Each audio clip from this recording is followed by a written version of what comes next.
We're on. We're back. Welcome back to H Hour.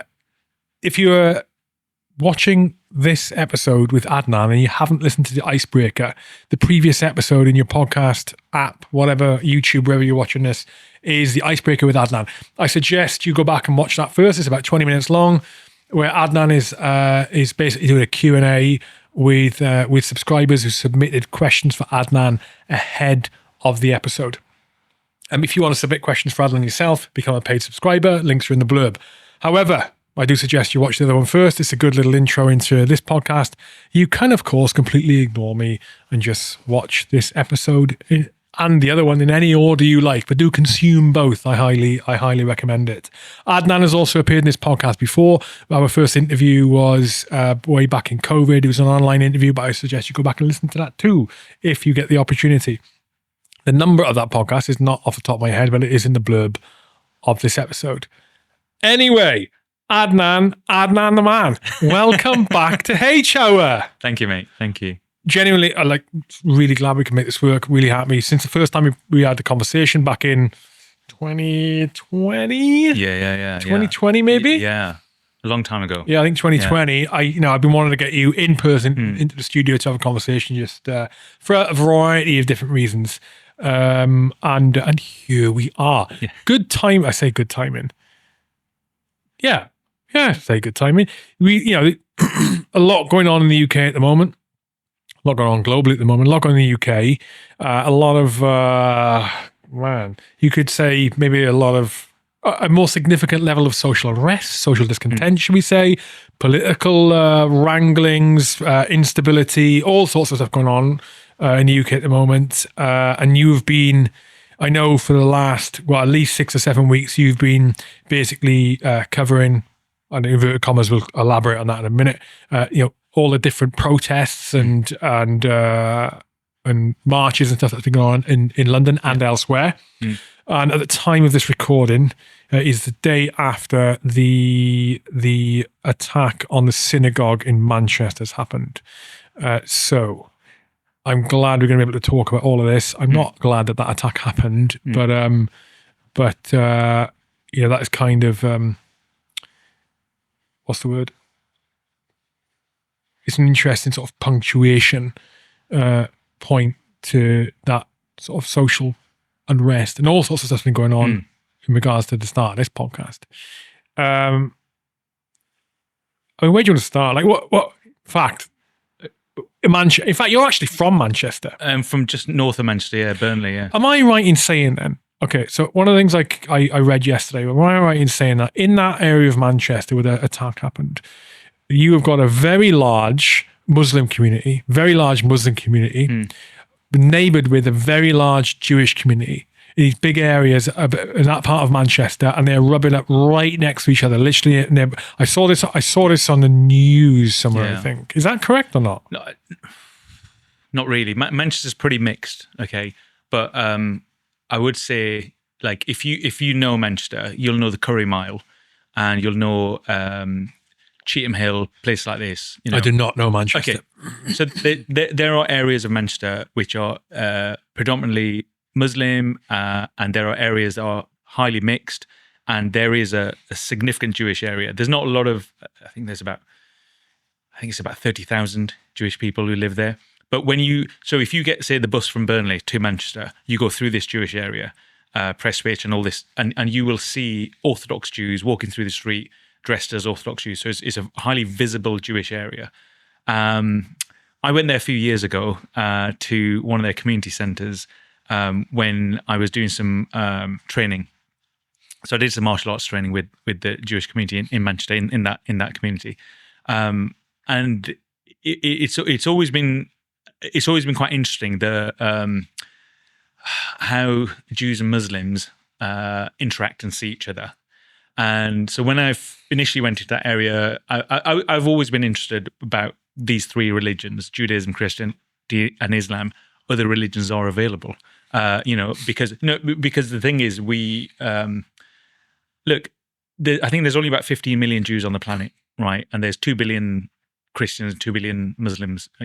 even put together, that's not the majority of the planet. And so we forget that there's other religions, there's other traditions. The reason Judaism, Christianity, and Islam makes your headlines is because the people who lead countries which are very powerful today, America, Britain, Israel, Saudi Arabia, Pakistan, are from those Abrahamic faiths. And so that's why you see a lot of this kind of conversation going on. But we have Hinduism, we have the India. Anyway, let's get back to the Jewish community. So they don't really rub up next to each other. And I don't think that's the point of contention. So lots of people live very peacefully in Manchester together. It's a great city. But that doesn't mean there aren't tensions. That doesn't mean there aren't people who are like poking at each other. I worked on the 7/7 London bombing series for Sky, and that was just up the road in Leeds. So there are pockets of danger and pockets of places where this kind of thing can flare up, if that's what you want to talk about, rather than like the makeup of the Jewish community in Manchester. No, I think I wasn't trying to make a point on it. I think that framing, though, when you understand that. I really hope media does a better job of going and actually chatting to communities, because media was London-based for a long, long time. And then it'll even go up to Manchester, which is a massive city in Britain, and get things wrong and stuff. So, I don't see the mix of Manchester like that. I've been around Manchester a while. So there's lots of people living peacefully together, and there is a significant Jewish community. You see them all the time. And if you want to go and see a prominent Muslim community, you go down the Curry Mile and you'll meet people from Bangladesh, Pakistan, all the way across the Middle East, Arabs. There are a lot of Arabs there now. So you do see those communities. So if you wanted to, like if you wanted to go to a Jewish baker, for instance, you'd go up to Prestwich and you'd meet them there. So there are prominent communities there, definitely. Yeah. What have you thought about the coverage of the incident so far? I know you, and I'm asking this as that you're a professional in the industry. What do you think in general of it? I think it's been pretty decent, and I think there's some photography that's come out of it and some video that's come out of it. Right, we're in a social media age where everybody's got a camera in their hands, right? And that's great. That feeds into a lot of the stuff that we need to know. And so I think the coverage has been quite measured, and I think it's been quite good. But the only point I'm making there is when I was in Afghanistan, for example, and so let me make a point about foreign affairs and internal affairs. Some journalists, and me, I was guilty of that as well, would always go outside and go, God, isn't it exciting? Let's go to Iraq, let's go here, let's go there. There's enough going on UK mainland, there's enough going on at home that's interesting, right? Yeah. So that's the first thing to say. Secondly, is to say that media is London-centric, and it needs to do a better job of going to places.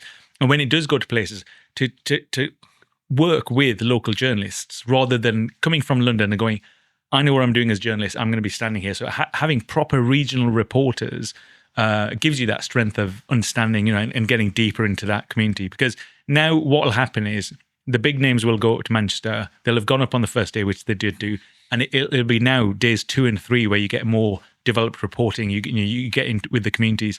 But that could have happened on day 1 with a regional reporter. What do you think about, I'm just flicking through headlines. So what seems to be being said now is that pro-Palestine protest should not be happening because in fact, the Home Secretary says because it's un-British to be doing that now. Yeah. I listened to Shabana Mahmood's interview on the radio this morning, and so she was saying, look, it's un-British, and this is a time to come and say to our Jewish brothers and sisters, our Jewish, family and community in Britain that, we're here for you. And the family of the chap who committed this attack have come out and said, this is nothing to do with us. And so, as in, like, we reject his ideology and stuff. So there is a protest planned tomorrow by Defend Our Juries. And so people are going to hold up signs saying, I oppose genocide, I support Palestine action. And they will be arrested for that because that's a prescribed We're going to come organization. On to that. Yeah, definitely. But that's the thing Shabana's talking about. She's talking about, look, in the days of the attack and after the attack, should you really be, because the issue between Israel and Palestine being Gaza and the West Bank, is not going to be solved on Saturday, is her point. And saying you've got the right to protest in this country, we have got the right to protest. Apparently not. Well, we have. Okay, we'll get onto that. We'll get into that. God damn right, we're gonna come onto that. I think we have. Anyway, okay, fine. But so her point is like, are you part of the community of Britain? Do you care about the sensitivity of the Jewish population here? They have just been attacked and murdered, right? And unfortunately, I think one of the chaps who died was because of the police firing. Yeah, I've read that. Yeah. Now, however, those people passed away. We should respect that, and we should be sensitive to the Jewish community. The Jewish community does experience anti-Semitism, and anti-Semitism is a big, it's a big umbrella term for a lot of things. So there's different places on that spectrum where people sit. As with Zionism, there's different places where people sit on this big umbrella term, and Brexit as well. We have these big umbrella terms for things, and anyway, so all what Shabana is saying is don't have the protest tomorrow, and the police are saying don't have the protest tomorrow, because I've been at the last two protests, and it hasn't just been the Met Police. It's been Cheshire Police, it's been Greater Manchester Police, it's been the Welsh Police. So they bring in loads of police to come around London to deal with this thing, because they have to arrest these people because they're supporting an organisation, okay? And the police are saying, actually, we don't know what's going to happen off the back of that, right? And they don't think it was an attack that was a series of attacks. Incident. Yeah, they think it's an isolated incident. I do think it was isolated. But that said, could it inspire somebody else? We don't know, right? And you and I have worked in the military, right? We don't know if somebody else in London now thinks, oh, that's a good idea. So the police really want to be around the synagogues rather than Trafalgar Square and have to bring in reinforcements from Manchester, where that attack's happened, to do this. And so I think Shabana's comments go to the heart of this debate, right? If you're going to go to this protest, have a think about it and just think, what am I doing? Am I taking away resources? Am I doing this? Am I doing that? And am I the kind of person who is single-minded on this issue? Or can I accept that there's other people who live in this country and they need help right now and stuff? So it becomes quite complicated. So, I like I say, I've been to the two of those protests, and I've seen the police on those protests, and I've seen where those police have come from, and I've seen how long that operation goes on. It goes on from the start of the day all the way into the night, right? So it's a multi-force, long operation, and it takes all day. And I think the people who organise the protests are planning on being a nuisance and clogging up the system. But I would also say a lot of the people I've met on those protests, the people who actually sit down with the cards, are genuinely nice people who care about people being killed, right? So they're there for their compassion, but maybe they're being used for a political system and a political act that they may be not fully on board with. And now I think this is I'm definitely going to go tomorrow, because I think this is an interesting point to see where people really are on this. Are you there come what may, or are you there as a reasonable individual and says, I've done two of these and I've said my thing and that's it, or I'll do it tomorrow, or I'll do it the day after, I'll do it next week or whatever. So for people's benefits, do me a favor and just outline the different protests and marches and these organised things that you've been at over the last couple of months generally, because I know you've been both sides. All sides. Both sides of the different. I would say there's all sides. You did the Tommy March, right? You did a couple of the Tommy Marches, right? No, I did the big one. I did the Tommy Robinson March, which was termed under Unite the Kingdom, the UTK March. You did the first Palestine Action protest where the 500 got arrested, right? Yeah, so the Palestine. So you got to separate them. The Palestine Action marches are organised by a company called organisation called Defend Our Juries, right? And they've taken on the cause of Palestine Action. So I've been on the first two of those in London. One was in August, 9th of August, I think, September, and then this is the October one coming up tomorrow, right? So that's the three actions that they've done. Then there's separate marches done by PSC, the Palestine Solidarity Campaign. That's run by a guy called Ben Jamal, and that's that one. And then there's Make Them Pay, which is an anti-billionaire protest. And then there was the Tommy March. So we'll call it the Tommy March just to be easy, because he did organise it. He was the driving force behind it. And then I went to the campaign against anti-Semitism, which was essentially a Jewish march against. Some of them were against the Palestinian marches, but some of them were just against the rise of anti-Semitism in the UK. And then, so I've been to all those sides of the spectrum, and my reasoning for that is I really want to learn from people about what they're saying and why they're saying it, and what are their motivations, and why are they there? Why do they feel like this? And then so the other day I carry my camera all the time, so I'm always itching to, if there's something going on in London, I want to know what's going on. But I went past the Pink Ladies. I don't know if you know who the Pink Ladies are. Yeah. So I went past that march and I couldn't stop because I was rushing to a lunch meeting and stuff. So yeah, I tried to go to all of the marches. Yeah. Okay. What has been I know that. So one of the reasons I was excited to do this interview with you now at this time, even though we've been trying for a while to get this in the bag, is the little tidbits you were sending me on messages about your little experiences and anecdotes about things. The interactions you were having with various different protesters, the interactions you were having with police, and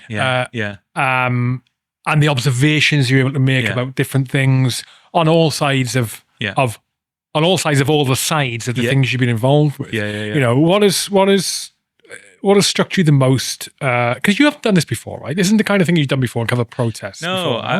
Usually I'll do very structured documentaries about terrorism or migration or whatever. It seems like it really gets you get animated about it. It seems like it makes it really interests you to be involved and be able to see there and experience these things. Why? I'm very curious, and as I get older, so I've felt like I didn't really know what I was talking about in my 20s. And then as I've gotten older and I've started reading, so I went back to university to basically do a lot of work in this kind of space, because, I spent 2 years on and off in Afghanistan, understanding the Taliban and reading about them and taking photographs of them, making films about them and stuff. And I think I've got a fairly good handle on that organization and that country. But then I was thinking about this country and I was thinking, God, I don't know anything really. I know basically what everybody else knows on social media about the British Empire, right? So I went back to university, started studying the British Empire, started studying the making of modern Britain, and that was it. I was like, wow, I'm learning about how this country is actually built and what we believe and why we believe these things. So that's my curiosity, is what is going on right now?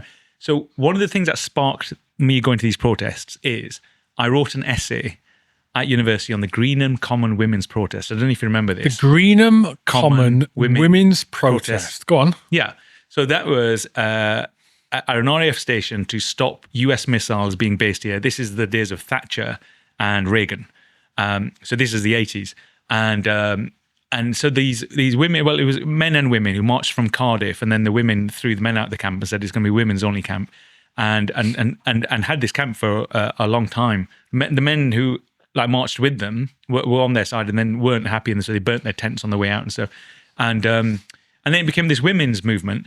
And I look at pictures from that time while I was doing the research for the essay, and I was thinking, wow, pictures of history, and like saying before, pictures do something, over a period of time. And I wanted those pictures, and I had a camera. I was like, what am I doing sitting in my room in London? Why don't I go out there and take these pictures? So if I take a picture of you now, right, for example, here's a good example, when you mentioned the police. I think the police are one of the most interesting actors in all of these protests, because they have to be there, right? They are forced to be there, right? A protester chooses to be there. The police officers forced to be there. And I've been at Defend Our Jury's protests, Palestine protests, where protesters are shouting in the face of the police saying, you're a murderer, you're complicit, right? And you don't know what's going through this police officer's head. You don't know what sympathies this police officer has. Have you got riot experience? Have I got what? Riot experience. Yeah. Okay, I'm just checking. And we've kind of been in that boat, right? Yeah. Not to that level, though, but there's a little bit as soldiers, for people who are unaware. Sorry to interrupt. Yeah, go. For people who are unaware, most frontline or most soldiers will be on the front line and go through some sort of riot training, especially if you were looking to deploy or you were about to deploy to an operational theatre where there was a risk of social unrest. And a lot of people have been in like riot situations. I know I have been. I don't know about you, but even just in the training aspect, the training is really, really ramped up so that you're in as close to live riot situations as you can. Yeah. You are stood there with your shield, with your visor, with protester screaming in your face, and also violence. I've had car doors thrown at me and all sorts, and that wasn't even the real riots. Okay. So I just wanted to explain. So you have some experience with this yourself. Yeah, and I look at those police officers, and I took some pictures of those police officers, and the reason I did that was because I thought I want to speak to you in 2 years, 5 years, whatever, about what happened here today. Again, for me, it's pictures of history. It's documenting history, right? And so I look at these police officers, and I think, like the brown police officers were targeted a lot on these protests, and they had their name badges, right? They have to identify themselves. So people would say, "Oh, you're a Muslim." ID badges, though. No. The numbers. No. They're the names. Met police have their names on stickers here. Oh, I wouldn't be all right with that. Yeah, so they have their epaulets, they have their numbers, and if they put their body armor on, their names are on stickers on. So people would say, "Oh, you're Constable Mahmood. You're obviously a Muslim. How dare you be here?" And really try and go. And so I've filmed a little bit of it, but majority of stuff I'm doing is photography, right? So great photography, by the way. Your Instagram account is awesome. I love it. Thank you very much. Thank you. But so I'm taking photographs of these people because I'm thinking, again, like saying with the Taliban in the photograph, the photograph stays, for a long time. And so I can go back to these people in years to come and just say, what were you thinking at that time, and what was going through your head? Because it's not that person's fault. And to link, for example, right, the synagogue attack, somebody is there, right? Somebody in Britain is linking the actions of the IDF, of Benjamin Netanyahu in Israel, in Gaza, all the way to this country here, to a Jewish man in northern Manchester, right? Equally, somebody on that Palestine protest is linking Benjamin Netanyahu's actions all the way to a police officer who's from Cheshire, Wales, who's standing in Parliament Square having to arrest you and saying it's all part of the same thing. You're complicit. There's a big complicit thing, right? And this police officer probably got up that morning and didn't think they were complicit in anything. They don't get to decide the actions of Netanyahu or anybody else, right? They get to do what they're supposed to be doing as police officers. So I was looking at the thing. Isn't it interesting? Is that a legitimate protest? And then I saw some police. Is it a legitimate protest? Is it legitimately protesting to be harassing the police officer and saying and also what is the result of that? Do you really think that police officer is going to go home and go, you know what, I'm gonna put my papers in and leave? It's short-sightedness on the side of the protester, isn't it? Not short-sightedness. It's ignorance. It's naivety. Yeah, and I think really. Look, I mean, to be attacking verbally or otherwise, the police are there just doing the job. Police are there doing the job, and also, so these are some signs people are holding up, like, I was just doing my job, and the last time we heard that was Nuremberg trials, this is the Nazis, and so linking that together, I don't think that's helping. Like if I was like the protest organizer, I wouldn't think that was helping my cause. And then some of the police do get agitated, and I've seen some police go a little bit too far, but I've seen very few instances of that, and I don't get to judge, right, that I think the police are going too far, so that's my judgment, and that's what you should. I've seen some police officers go a little bit too far, but the majority of police officers... It's going to happen in isolation, right?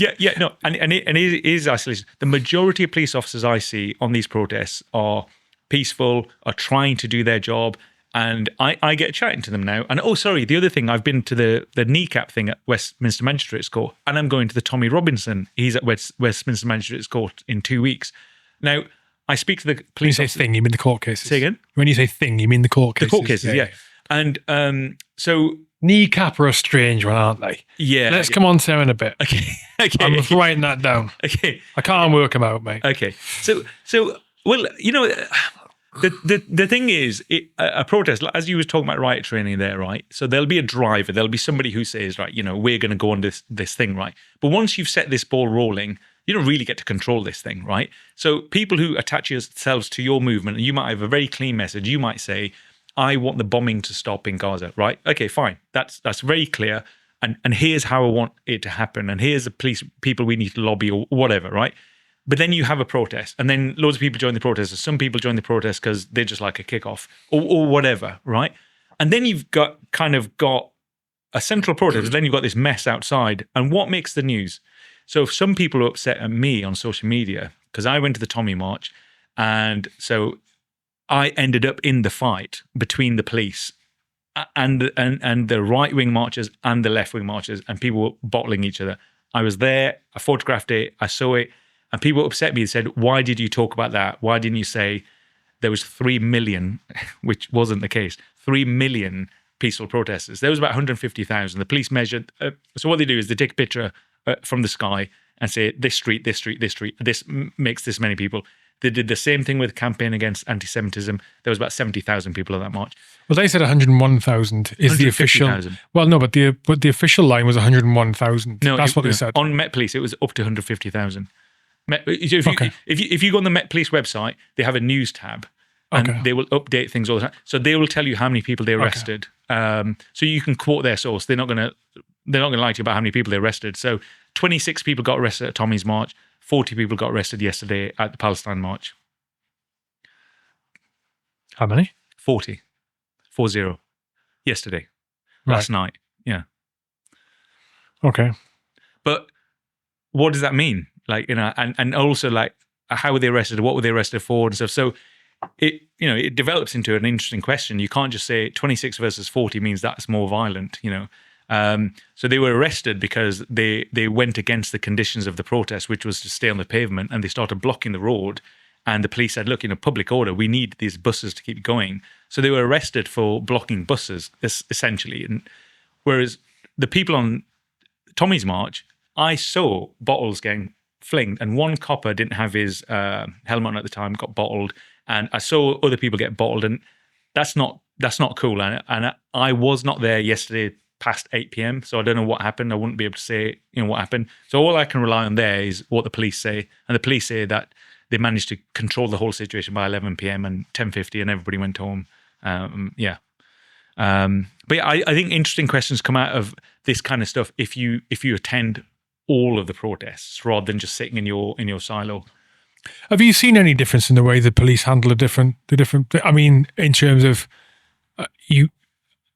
an unexpected way they would handle one side differently to the other for no inexplicable reason. I'll say this. This is, and so some people are going to be uncomfortable with this. I would, and as an independent observer, I would say this. I think the police have to be more forceful on a Palestine march and the Tommy March when it got...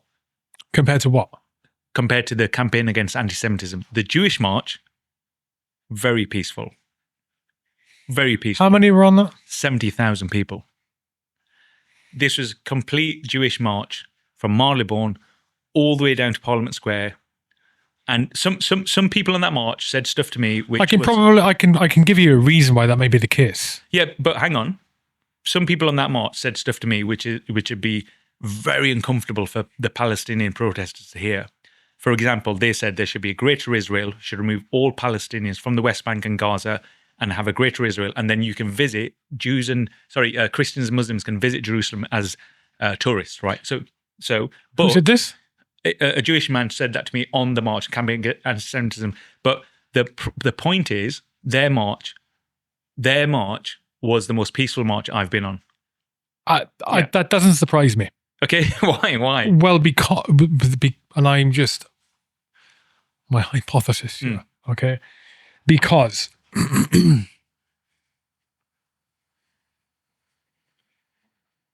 I would argue that maybe those 70,000 anti-Semitism protesters are much less emotionally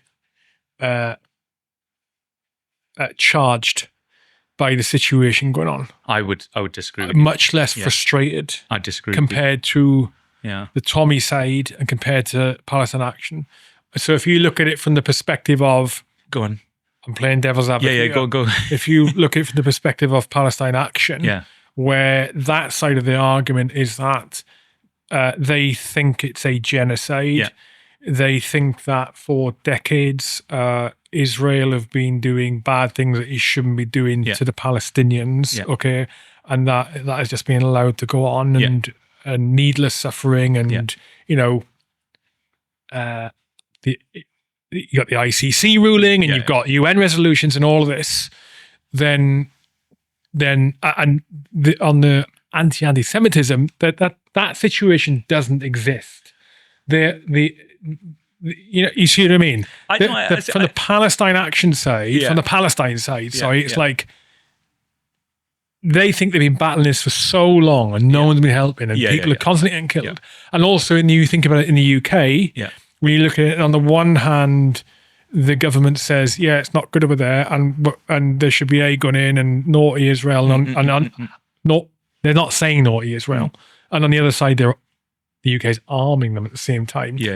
So when I say more emotionally charged compared to the anti-Semitism march, that's what I mean. So it's more likely to be violence there. And then the Tommy side as well, and the kind of demographic that gets involved with Tommy side, and the kind of fucking morons that are associated with Tommy Robinson, and the fact that march, you had 6 big football matches going on in London. This doesn't excuse it. That's true. No, that's 6 true. big London matches going on. And you can just imagine the kind of fucking idiots who go to those matches, your standard lager louts, go to those matches, who go there for scraps and gobbing off from singing the worst kind of football fans. You just know for a fact they all joined that protest, and they were there just to be there for whatever. They don't even understand why they're there. They're just there because Tommy. You know what I mean? That's what I mean. I mean, it's more likely that the anti-Semitism march, they're more likely to follow the rules and be peaceful, because they've got, what are they really losing here compared to the other two? Okay, so on the emotional charge thing, I think you're right, and there's lots of academic evidence and like news evidence and stuff for the harsh treatment of the Palestinians over decades, right? That's all documented, well documented, right? And so yes, I think that's something people deeply care about. The Tommy Robinson thing, again, I think it's been documented well that there are inequalities in this country, that people, and again, so like Brexit wasn't just about Europe. It was a protest vote against lots of different things that came together under a direction that Farage had put for these people to go, let's go this way, right? And again, Tommy's thing is the same thing.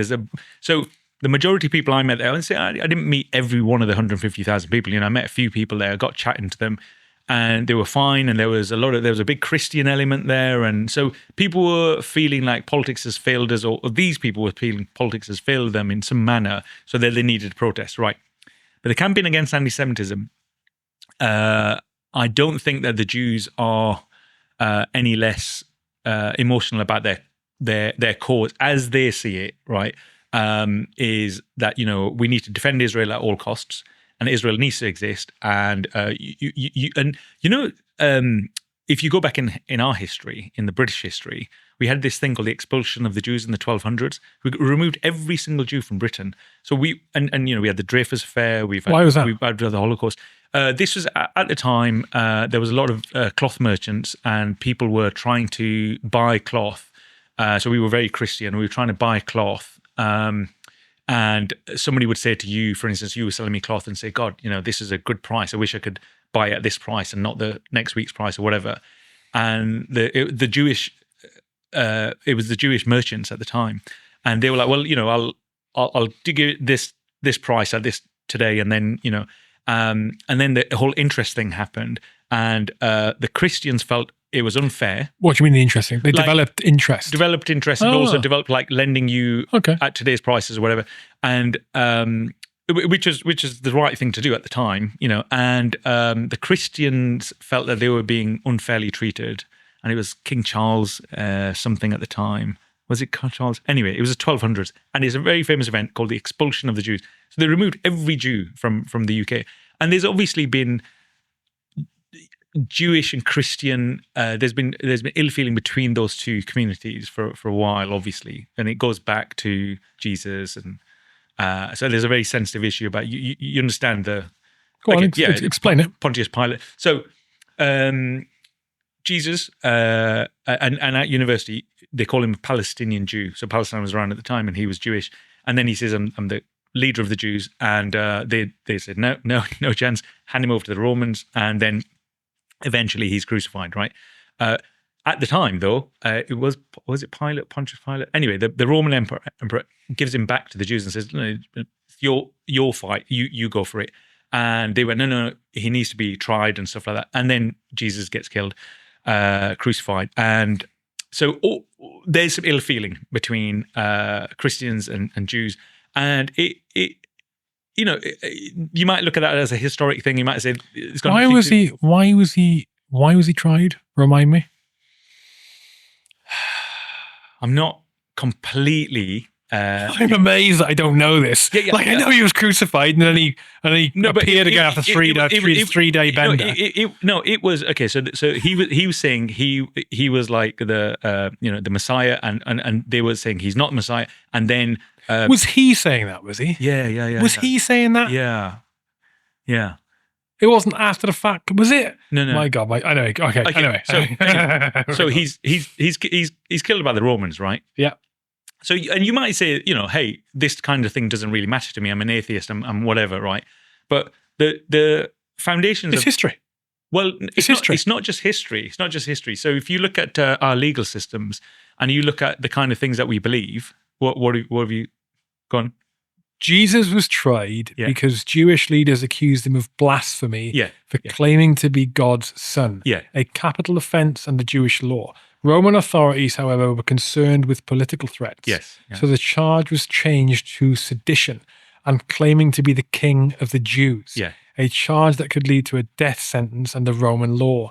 After a double trial by both Jewish and Roman authorities, Jesus was executed by crucifixion. Yeah. Okay. So we're going really far into the weeds here. Just to come back very quickly, right? Let's come back to today. Yeah. All right. Okay.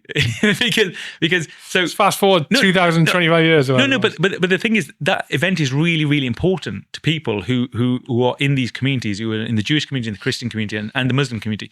If you go down to Speaker's Corner today, every Sunday, you'll meet Christians and Muslims still debating these points, right, in 2025. So it carries through is my only point. So there's been ill feeling against Jews. So all to go round back to your point is I believe Jewish people, because I listen to them and I talk to them a lot, believe they definitely, and there's some people who are, doing it for politics, but the Jews do believe that they are under threat in this country. They do believe that. And they do feel very deeply what happened in Manchester is an attack against them, right? And I don't think we can take that away from them. And equally, I don't think we can take away from the feeling that somebody, a protester has, whose compassion says, I don't want to see Palestinians being killed, and I don't want to see Palestinians being treated this way. And so again, it goes back to our earlier conversation of like, who are we then as a people? What are our values? We being who? The British.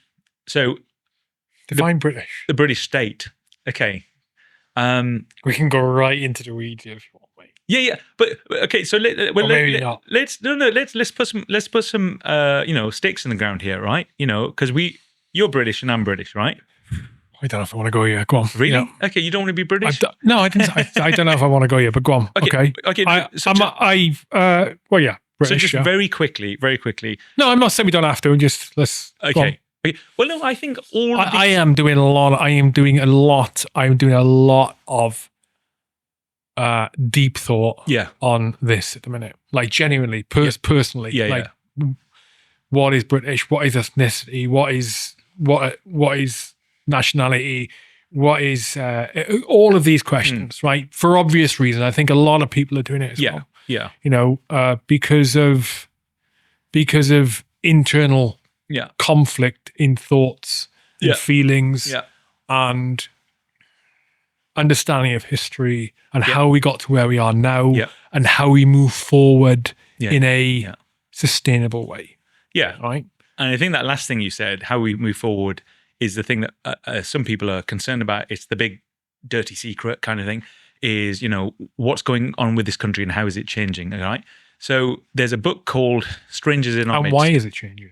Okay, well, there's a book called Strangers in Our Midst by David Miller, who's you've mentioned this before, actually. He's a political philosopher at Oxford University. And he talks about, so he makes the case for completely open borders, and then he concludes that it's ridiculous. Then he makes the case for completely closed borders and concludes it's ridiculous. And then in his third attempt, he comes to like a middle ground. He says, well, here's what we should do. But while he's doing this argument in this book from 2016, I think, he talks about settled societies. So he tries to define, when we talk about what is British, what is English, what is whatever, right? Well, English is an ethnicity. Right, okay. British is not. So he says both of those are settled societies, right? So what is a settled society? What should be on this island, right?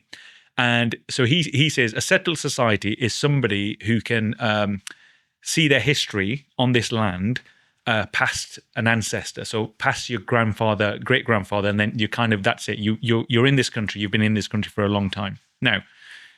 So, like, my dad came over in 1961. So I've got a father here, and he's got a son here. And if I have children, then we've got 3 generations here, right? And then if my son or daughter has kids, then we're part of David Miller, at least his definition of what a settled society is. Some people, not everyone, don't want people of my color to be part of this settled society, right? That's a view that you can find quite easily on social media and other venues, right? But the other thing to look at is, because there's all these conspiracy theories, great replacement theory, so some people have said to me that there is, so I met a guy at Speaker's Corner who said to me that there's a planned immigration into this country to remove white people from this country. And I was thinking, why do you think that? And so, without getting into the weeds, it's like, is that your fear? Your fear is England is losing its white population. Now, why and how would that be? Well, the white population, declining birth rates. Why is that? And then you say, Muslims come over here and they have lots of kids or whatever. Some people say this and being very blunt about things. But actually what we find in the data is within 2 generations, foreigners assimilate into a society and just say, I'm not going to have so many kids. I'm going to disagree with you, Adnan. Okay, go for it. Okay, I'm going to say that what you're saying there is correct. Okay, where you use the word foreigner, so I'll use the word foreigner. Yeah. In that, a foreigner, it's not a great term, but I prefer to use something better, but a foreigner comes over here. A foreigner who comes over here in the historical context of expected immigration numbers, right? Expected managed immigration numbers to an acceptable level. Yeah. All right. Who comes over here and they live within, it doesn't even have to be here, it can be anywhere. And they live within a community of the natives. Okay? Yeah. This could be you or I going to Australia and going to live there with our wife, our kids, our whatever, right? And then either we don't assimilate and we live a pretty isolated life, but it's just us, or more likely we do assimilate and because we want to go along, get along, be part, and we just do it. We meet people and slowly our own culture from where we came from gets watered down. The bits that don't work with the culture we moved into, that don't work well at all, they kind of disappear or remain in the home, not outside. And the bits that we think, that helps us to move forward and be a good part of the society, we adopt from the culture around us. So I agree with you there. Yeah. Where that stops is where you have the mass immigration, where you have vast numbers of people coming over from wherever. They come over here with their culture.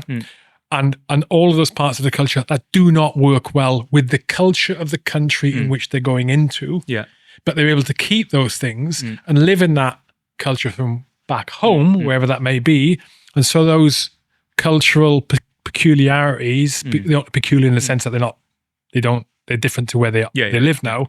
They pervade, even the bad parts. Bad in terms of they don't mix well. Those bad bits are bad because they are misaligned or opposed to the country in which they live in. Yeah. The obvious example here would be aspects of Sharia law. I'm going to use that because people understand that, right? Yeah. So in terms of mass immigration, it doesn't happen where a foreigner comes over, they're able to go into the community culture where they came from, and those aspects that do not work in the country they live in can continue. Yeah. Yeah? Yeah, okay. So I didn't say that. No, you didn't say that. No. No, You were said talking about what the guy said. Yes, yeah. You said, he said he said this, right? that a foreigner comes over and within 2 generations. No. That's true. That's true, by the way.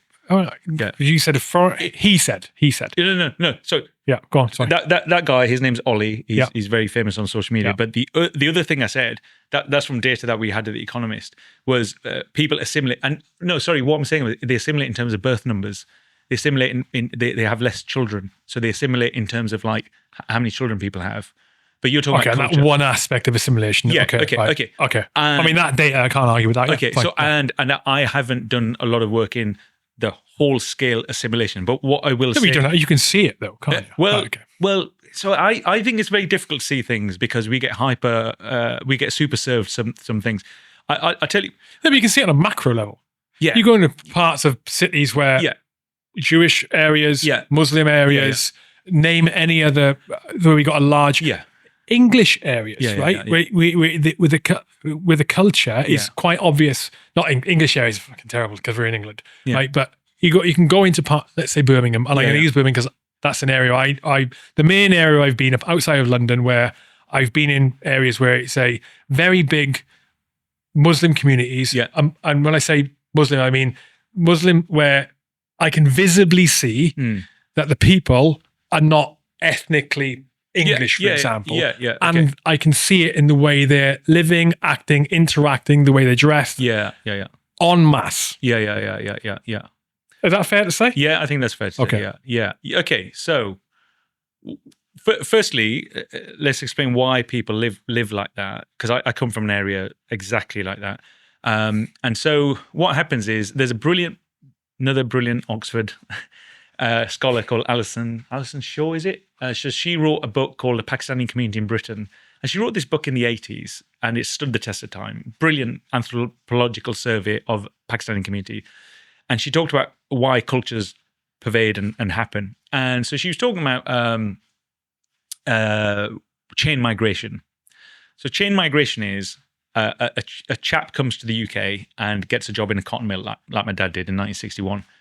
His mate rings him from a village in Pakistan and says, I want to come over to Britain and I want to work in the cotton mills. He goes, well, I've just talked to my foreman. There's jobs here. Why don't you come here? So this chap comes over and then his family starts ringing him and say, oh, is it good over there? Yeah. And then, so they all populate a certain area for efficiency out of work and language and stuff like that. Okay.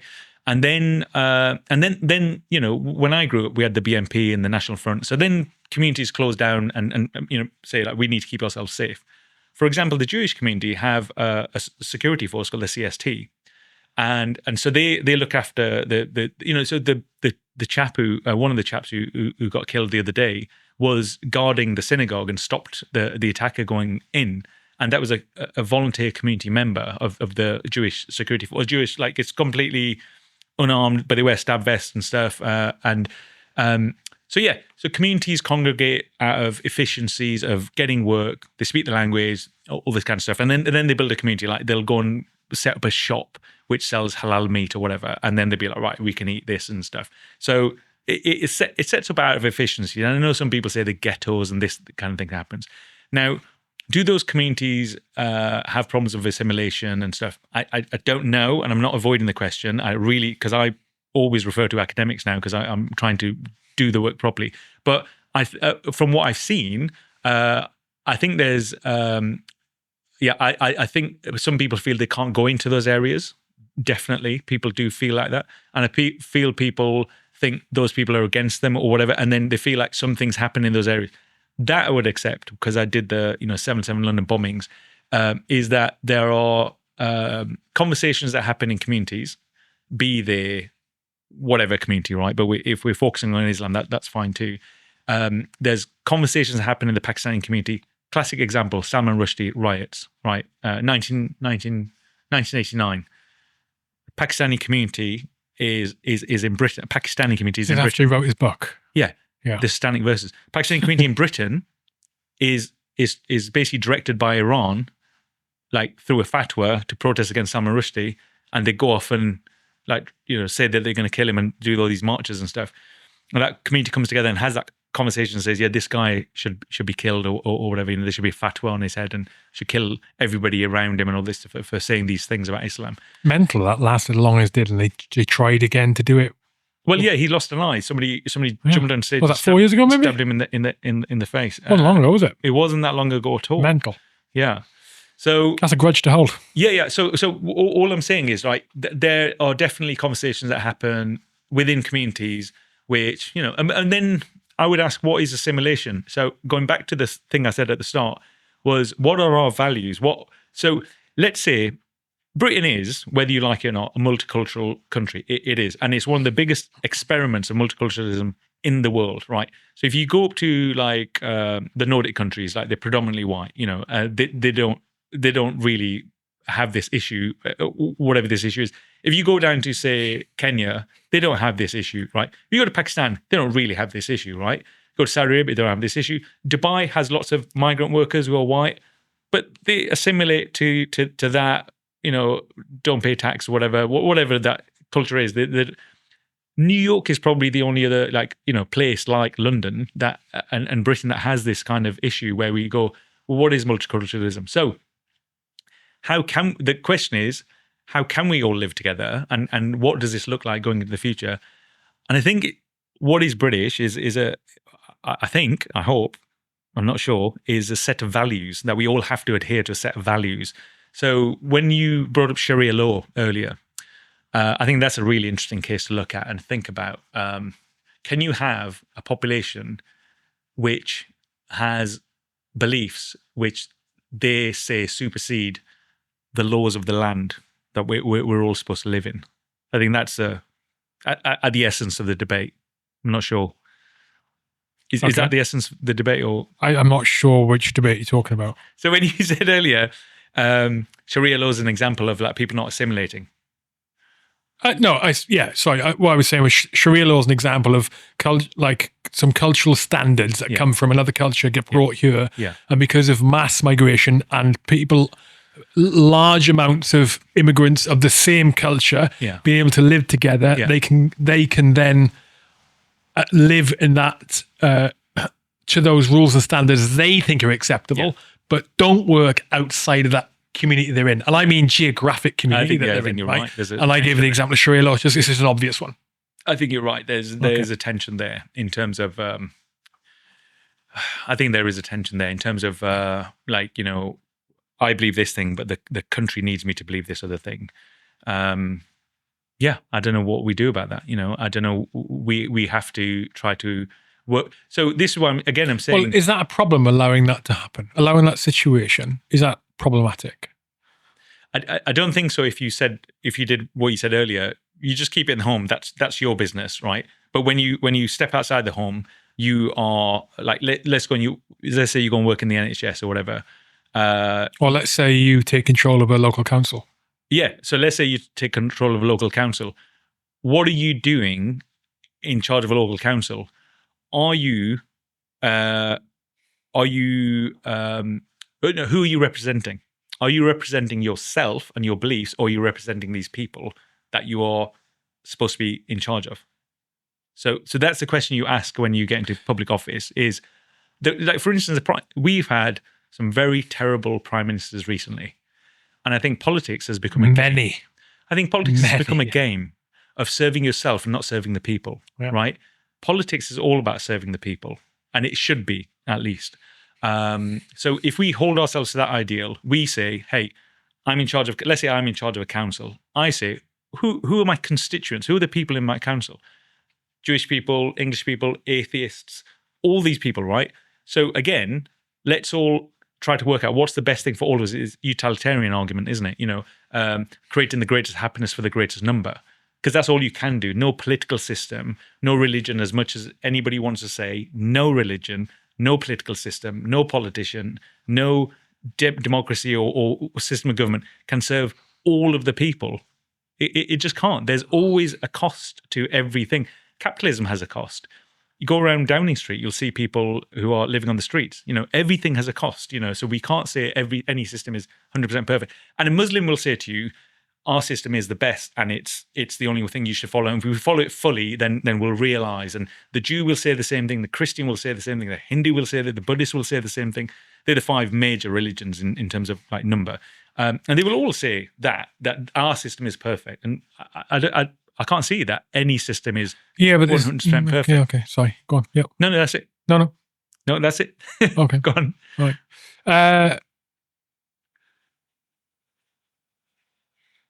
I don't know where to go on this in terms of conversation. What are you asking really? You're asking whether.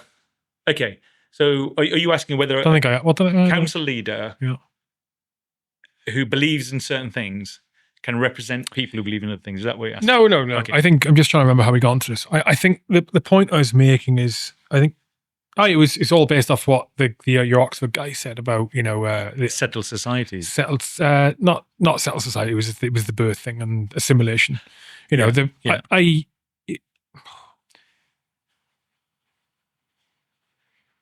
Yes, we're multicultural right now.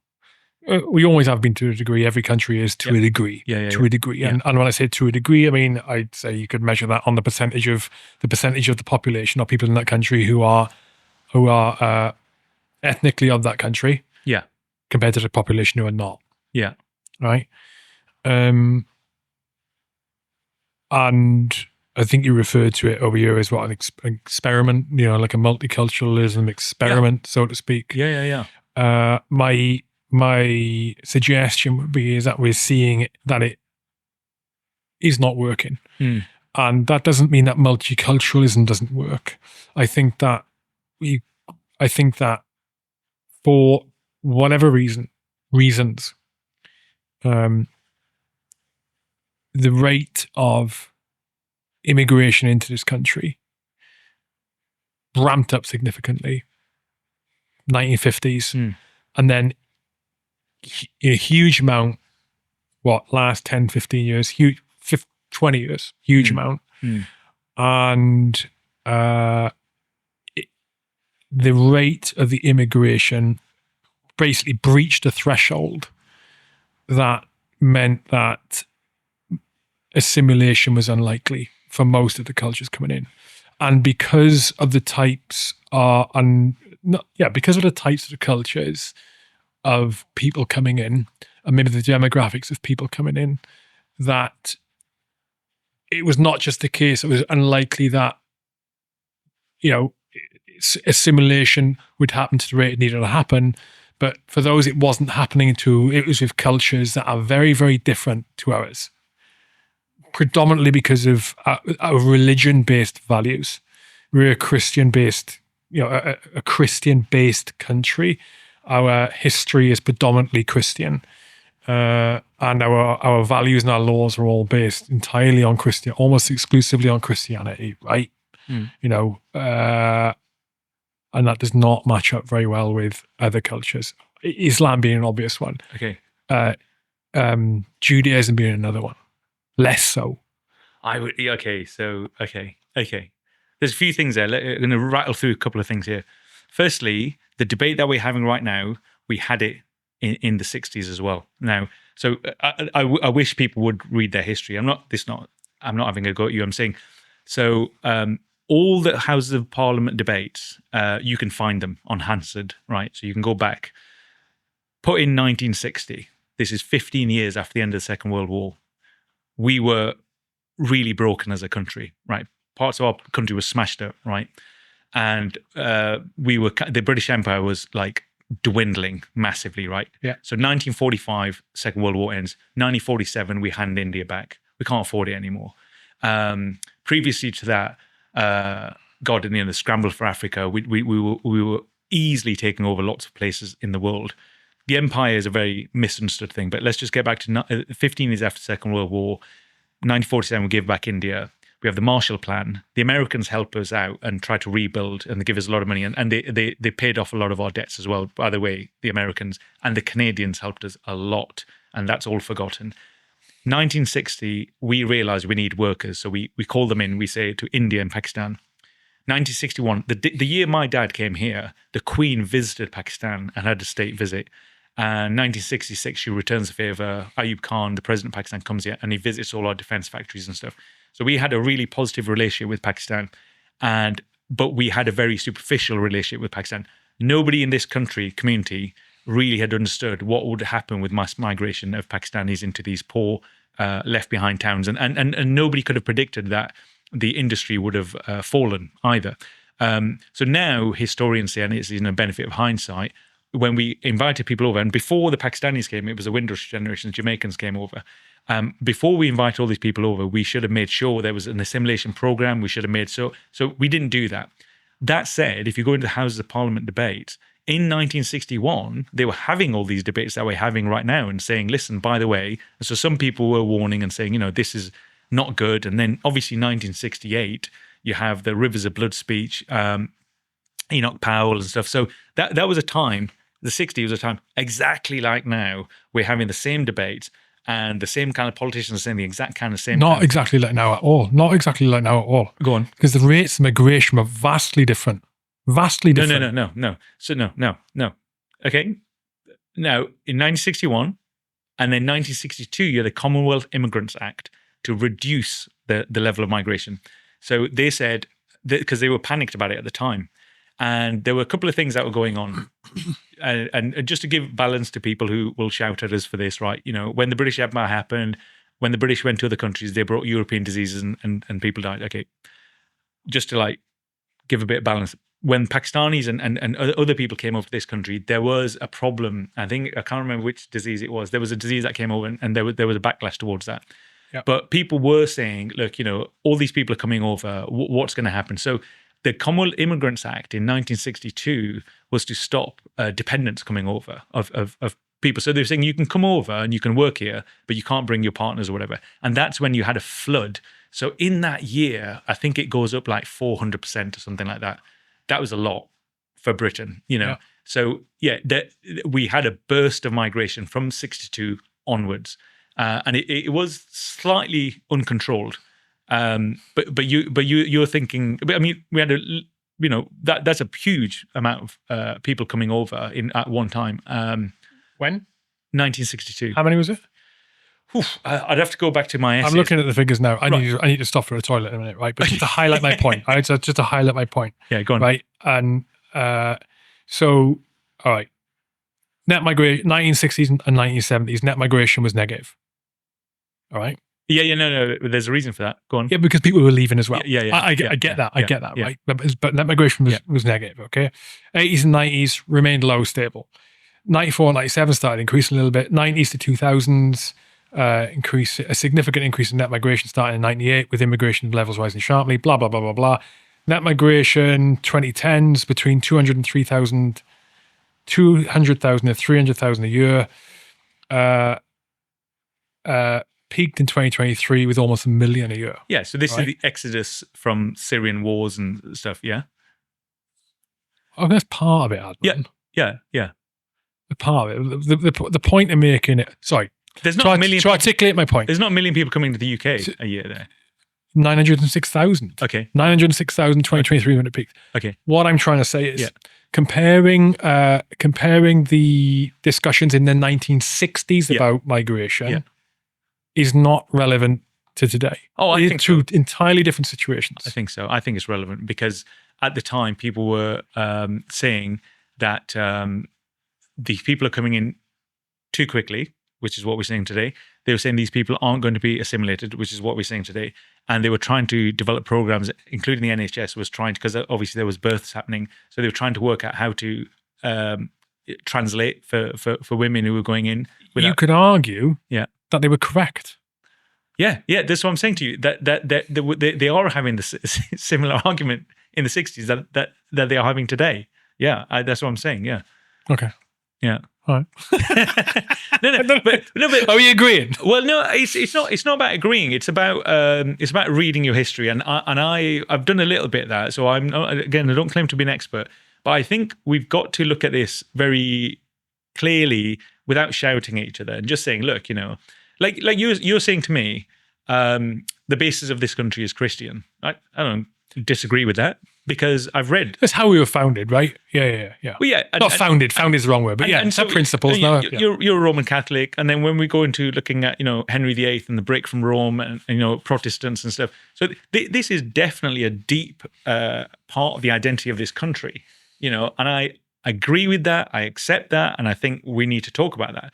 So I'm not for just saying, oh, you're wrong. That's boring, right? That's child's play. I'm trying to understand, okay, where are we right now? But I'm looking at the historical side of this. And this, the migration did tick up massively after the Common Immigrants Act. So all I'm saying is there's a mirror to Keir Starmer or Nigel Farage and saying, stop the boats, right? And as soon as you do that, you get a big inflow in. So how do you control that is I think, what you're trying to ask. How do you stop people coming or control people coming in? No, I'm not asking that. No, it's not what I'm asking. I think I was trying, it started off on, we were talking about multiculturalism, and I think the point I was making is I don't deny that the UK, is multicultural and always has been, but to a very small level, where the level of multiculturalism is increased, and you've got these relatively large communities of people who are able to live not in line with the UK's historical values and standards, of which the most of the UK adheres to, because the most of the UK are, this is our land, so to speak, then that is a problem. I think that most people, the Tommy March, people who go out there and they're drinking their beer and they're doing whatever, complaining about protesting about immigration and spouting off whatever their songs and their slogans they've got, or whatever. Most of them probably don't understand what their concern is, right? They probably don't, because they haven't given it any depth of thought. And I think most people in the UK who are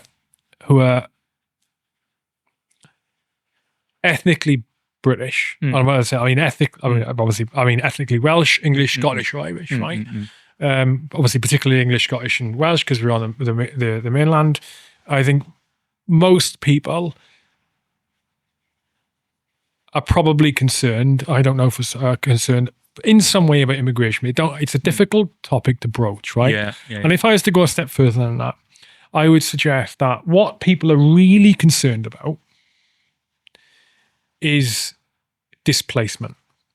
And now the great replacement theory, ignore that a minute, right? But displacement, is that the people who this land, they could argue that belongs to them because it's ethnically belongs to them, right? That they're at risk of being forced out of their homeland. Wow. I would say that is really at the heart of the concern. Wow. I'd love to talk about that. Okay. I'm just saying. That's... And I want to reiterate a point here. I am doing lots of thinking on this. And I'll be honest, the last 48 hours, not because of the incident yesterday in the synagogue and I've been thinking, but the last 48 hours has been a real roller coaster for me mentally. Literally has. I've literally had minutes in my kitchen, stood there in space going, what do I think here? What is my understanding of things, okay? And this is where I think I've got to, and that is the concern. Because if it's not the concern about displacement, then why be concerned about multiculturalism, okay? Okay, now that has that has some touch points and some similarities to situations that going on in the Middle East right now. And on that note, wow. I'm going to go to the toilet. Okay, cool. Okay, cool. I did not expect we were going to go down this road. My God Almighty. Okay, the mics are off. The camera's still rolling. I'm going to go to the toilet. Okay. Right, mics on. The mics are back on. Yeah, I've been to the toilet break. Okay, so we finished off there. I was basically suggesting, not that I know this for a fact, I was suggesting that if people really, hang on a minute, sorry, mic was not on. Okay, yeah, so we're back. We finished off there. I was suggesting that basically what I was saying was, I think if people really spent time, as in people who are concerned about mass immigration, right, as opposed to immigration, mass immigration, are concerned about the state of the country right now, whatever state they think that is. I think that deep down, if they really analyse why they were concerned about things, it would be a concern about displacement. That means that they and their what's the opposite of ancestors? They and their not opposite of ancestors. Offspring. Oh, you mean this way? Yeah, their offspring. Yeah. And their offspring and their children's children and their children's children's children would either have a hard time living here because it'd be vastly different. Future generations. There you go. Yeah, that's why you're in Oxford, mate, and not me. That future generations would need to leave or not be able to live in the same world as the current generation grew up in. Wow. Okay. Yeah. Okay. That's difficult to argue with, okay? Well, no, I just to give me an example. Yeah, give me an please, example, right? please. Any generation from one to the next grew up in a very different world, arguably speaking. Yeah. Right. But for the most part, it's a technologically different world. For the most part, a technologically different world, right? I'd suggest right now, what my children will grow up into is a night and day difference to what my parents grew up in. Yeah. Like night and day difference. Yeah. You know? Yeah. From demography to culture to ideology to politics. Yeah. Greater than has been in recent times. Yeah. I'd suggest. Yeah, no, I think you're on the money with that. A few years ago, National Geographic did a cover saying this is what the average American is going to look like in 50 years' time. It was a mixed race woman. And there was a huge uproar about that because people hadn't been thinking about it. People hadn't been thinking about or monitoring how their community has been changing. So let's talk about displacement in as much as we can, because I'm not a leading academic on this or anything like that. But first of all, I would ask, when you say they're going to be displaced, where they're going to be displaced to? I don't think there's a physical displacement that you could point to. I don't think the British, the white people in England aren't going to move anywhere, but there's a displacement that I think you can talk to. Oh yeah, I think that's the case. All right, hang on. Yeah, I think that's the case. Well, okay, so that I would argue I think partly that's a little bit fantastical. Why is it? Well, whoa! Okay, whoa, okay. Hold the boat. So why is it? So where are these people physically moving to? Are you talking? Where they decide to go that they feel is better than living in the UK? Right. Okay, I get that. Okay. See? That's a really good point. So I met somebody at Charlie Kirk's vigil in London, and he was a former Royal Navy officer. And I can say this because he was interviewed by a media organisation. He was very happy for me to talk about him. So he was a former Royal Navy officer, engineering officer in the Navy. It didn't do the full term as an officer. Left because of stress, and he was moving to Australia. Left because of what? Stress. Yeah. And so he was moving to Australia, and he was on this protest with a MAGA cap on with his mum, and so we got chatting. And I could get this. Go on. I'm in touch with this guy, and he was trying to convince his mum. So his mum, who's British in this country, he was trying to convince her to move to Australia, right? So this is where I think your argument is actually true and viable. Not just true and viable, people are talking about it and actually physically participating in that migration to another land. So initially I was like, well, what are you talking about? Where are these English people going to go to? But he was a chap I met, which is a real example, only a few weeks ago, Charlie Kirk, less than a few weeks ago, Charlie Kirk Vigil, London, Parliament, outside Downing Street. And he said, I'm moving to Australia myself, and this is my mum here. I'm trying to convince her to move as well. Because he said, and he was a young chap, he's younger than us, and he said, I think the country's changed too quickly for me, right? So he wanted to move to Australia. What does he want to move to? What is the thing that he's displacing himself to, right?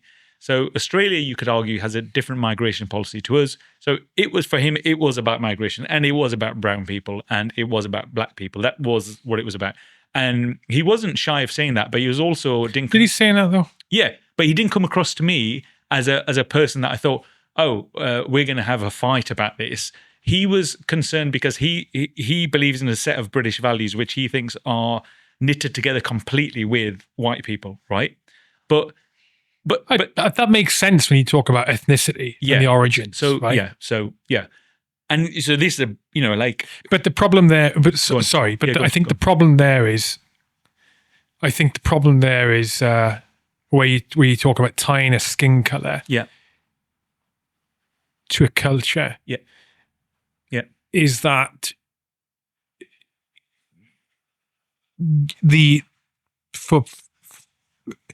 people will the Tommy lot, and I'm talking about the worst of the Tommy lot, Tommy types, who don't think things through. Like, they will be the kinds of people who go, I don't like skin color because skin color bad. When in actual fact, it's the culture. The cultures, incompatible cultures they don't like, which they associate with the skin color. But because they're morons, they blanket sweep everyone with that skin color as being a problem, right? Which I see that as like literal racism. And I mean actual racism. I don't mean this watered down version of the word that is in use today. Right? I mean actual racism where someone just doesn't like you because of this color of your skin as opposed to anything else. Am I making sense? I think you made a very good point. Okay, right. I think you made a very good point. So you've got skin color, you've got culture, and you're saying these people are adding those two things together. It's fair to say that visible characteristics of people, of someone, be that physical, as in your physical, or be that the way they move, or what they wear, or how they speak, those are very good indicators of the kind of culture that someone comes from, or the kind of values and standards they hold, right? Not sure. But absolutely. 100%. I'll give you an example. Ignore skin color. If I see someone over here and they're wearing a dish dash, or let's say in Dubai, I see someone wearing a dish dash, they're dressed like the traditional garb. Let's say they're white, right? They're dressed in the traditional garb. My assumption is they're Muslim, right? And they're not on fancy dress. Right? Of all the places to do fancy dress in that, we wouldn't do it in Dubai. My assumption is they're Muslim. My assumption is then I make assumptions about the kind of values and standards they hold themselves by the kind of culture they come from. Okay? You could take that a step further over here. If I hear someone speak with a certain accent, I make certain assumptions about where they come from. This is basics. This is the 101 of this discrimination by observation, or assumptions by observation. Clothing, movement, speech, skin color. Sure. You cannot deny that. I don't mean you. It's one of the reasons. Sorry, it's one of the reasons why when this it is wrong. Like, any form of discrimination is wrong. We need to not allow it. Discrimination of anyone just based on what they look like. It's basically ingrained in us to do that.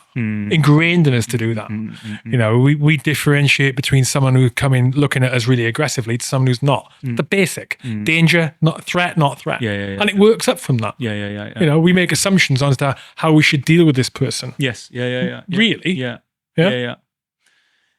So you're saying people are complaining. Let's go back to the Royal Navy officer who's leaving. Sorry to No. It's a really good point of explanation. So we go back to the Royal Navy officer who is moving out this country because he feels. So I agree with you then, because I was thinking, what are you talking about? How do you physically displace the English people? It's a fucking excellent conversation, by the way. I'm really enjoying it, mate. So genuinely. The English people. I don't know if the listeners are.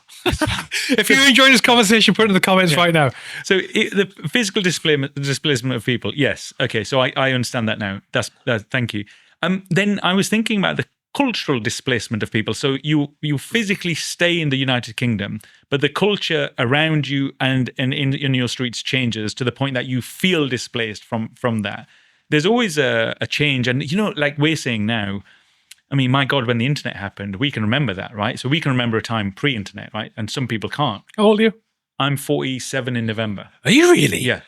Goodness me, looking good for your age. well, look, so I can remember that when the internet happened, like 95 and stuff, and so, but before that, so I mean, how fast have things moved today? And now, since the start of AI, only a few years ago, how fast have things already moved? And we're talking about, people in the postal service or the NHS or accountants or lawyers are going to lose their jobs. Things move. It's one of the other enablers of the mass migration issue that we've had here is the awareness of this place to other people. Yeah. You see,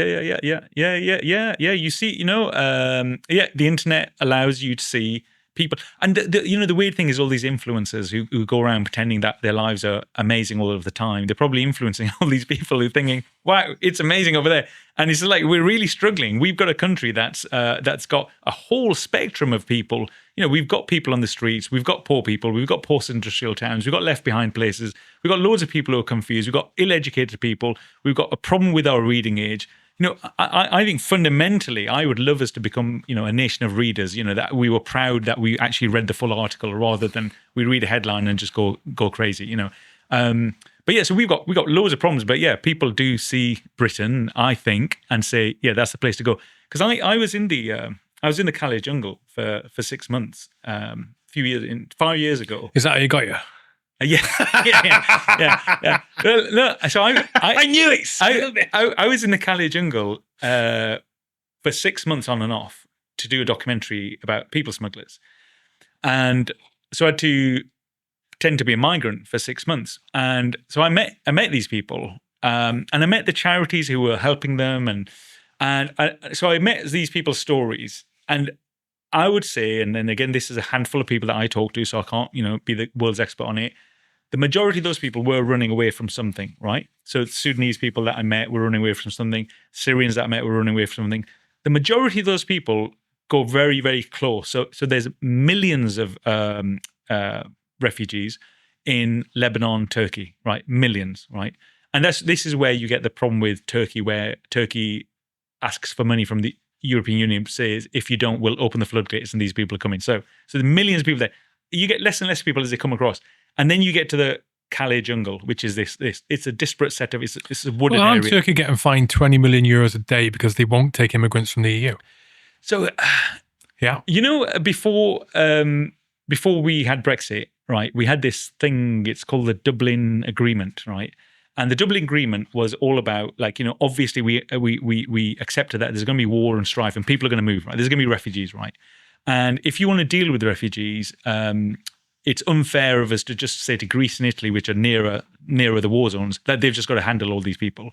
And there was a thing, I think it's about £500,000 something. You had to give £500,000 to the host country if you weren't accepting these refugees to come all the way to your country. So you had a return system, really, and then we got Brexit, and then we don't have a return system. So this is the problem we've got with France right now. And British police don't have jurisdiction in France. You're not allowed to go there and do what you want. And so we have to really rely on the French to do this. But figures-wise, there's millions of refugees in Turkey and Lebanon and Jordan, and it closer to the places, and it gets less and less as you go. So you get quite a few in Calais, and then they come over on the boats. And I was there. I was in the sea up to my chest with this Syrian woman telling me to get in the boat. So I've been there, and some of the people I met, small number, were economic migrants, and this is, I suppose, not talked about a lot. And I would sit next to them, and I would film them secretly, and I would say, well, why do you want to come to the UK? And it was, the UK was seen as a place of opportunity, as a place of Britain's got a great reputation around the world. It did have. No, it still has. It's relatively speaking to some country, but it's not great at the minute. The problem is perception. People still believe Britain is one of the best countries in the world to come to and work and get on. But we want that. Yeah, and that's good. Yeah, so economic migrants will see Britain as a huge opportunity, and it's not I suppose for a small number of people, it's about benefits and stuff like that. Okay, but the majority of people I met were like, I'm going to go to Britain, and I'm going to make a go of it and stuff. And I'd be like, why Britain? To the Iranians particularly, I'd ask, why Britain, right? And And a lot of Iranians learn English at school, and I didn't know this. And so they were like, well, we're not going to learn French. We just go to England. And again, hard truth, like I was saying about the woman in Lashkar, I met Iranians in the Calais jungle who were pretending, and they'd say this to me, to my face, they were pretending to be Christians to get into Britain because there were Christian ministers who were saying, we need to save those Christians. And they would just match the need and the thing. And I don't think the Christian minister in Liverpool was in on it, but the Christian minister in Liverpool, it was one in Liverpool who was saying, we need to save these Christians here. And so these people would say, I'm a Christian, and just wear a cross and Can I ask you a question? Yeah, am I a Christian? Go on.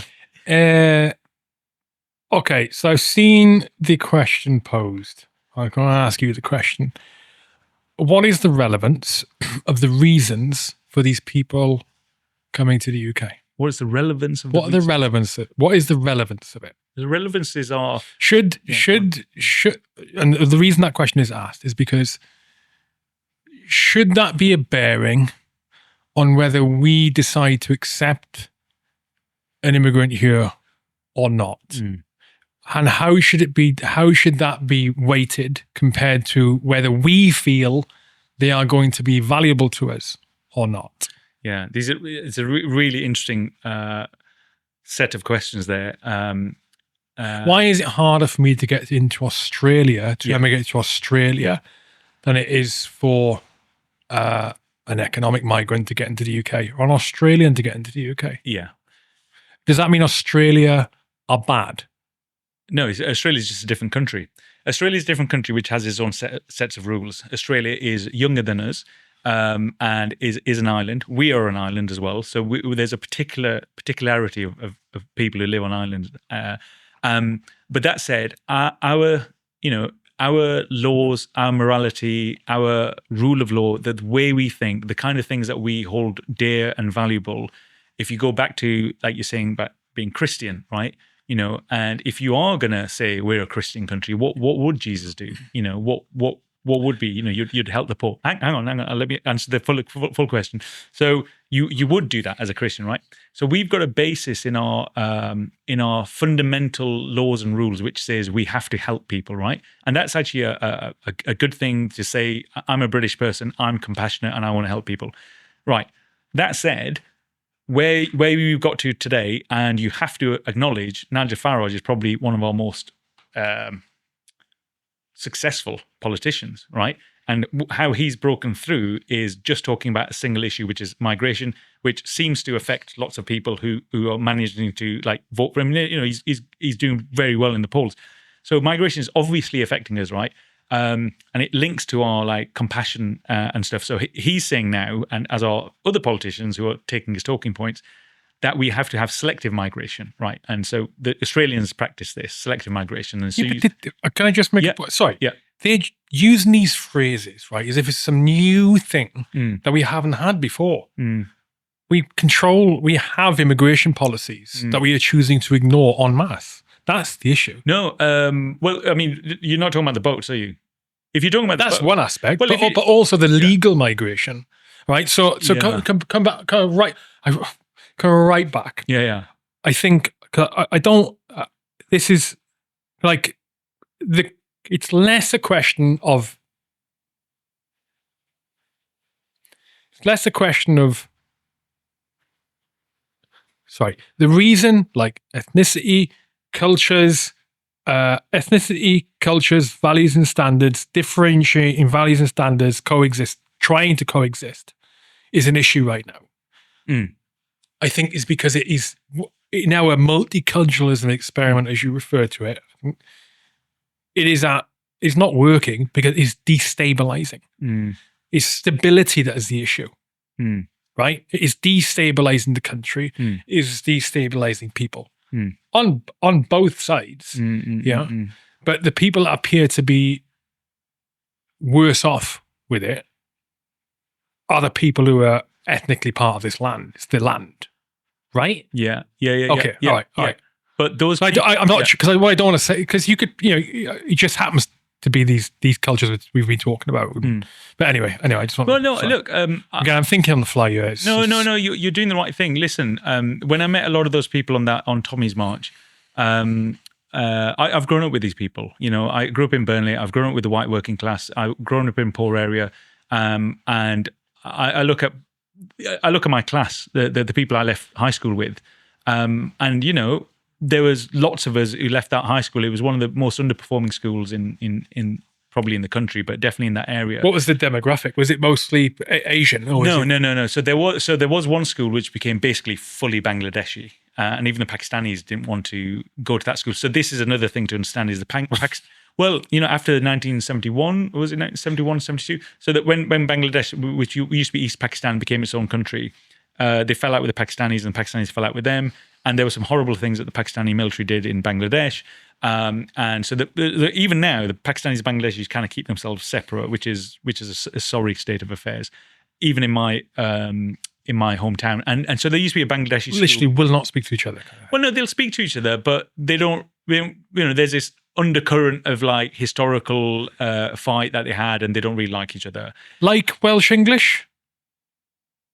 Maybe, but that's really subtle these days. But the point is, physically, there was a school called Borden High School, which became basically a Bangladeshi school, and Pakistanis wouldn't go to it, even though it was in our area. So we'd go to other schools. Weird, right? And then so we ended up at this other school where it was a real mix, and it was in a really poor white area, right? So Burnley is a poor town, and so obviously there's a poor white area because the whole town's poor, right?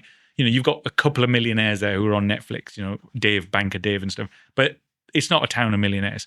And so you had all these poor people there. So these people have these grievances, and I think they've been failed by successive governments, Conservative and Labour, for many, many years. You know, before he was King Charles, Prince Charles used to go up to Burnley, and he used to get bugged about that. He used to say, "Why aren't we doing anything about this town?" And so I met him when I was doing something when he was Prince Charles. And he mentioned Burnley to me, and I was like, wow, he's like really invested in like, but these towns have been left behind. So I think these people have got a good big set of grievances. They're generally poor. What's going on, you know? And I don't think that is answered completely by migration. How are we saying to people who are from a post-industrial cotton mill town that suddenly they've got to become coders for AI companies out of California, you know? I don't see the point you're making. Yeah. Well, why are they poor? What jobs are they going to do?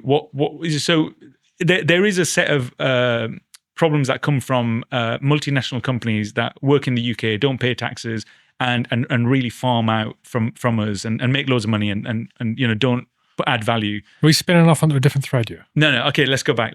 No, I'm asking the question. I'm not following. Well, the relevance to the migration. Well,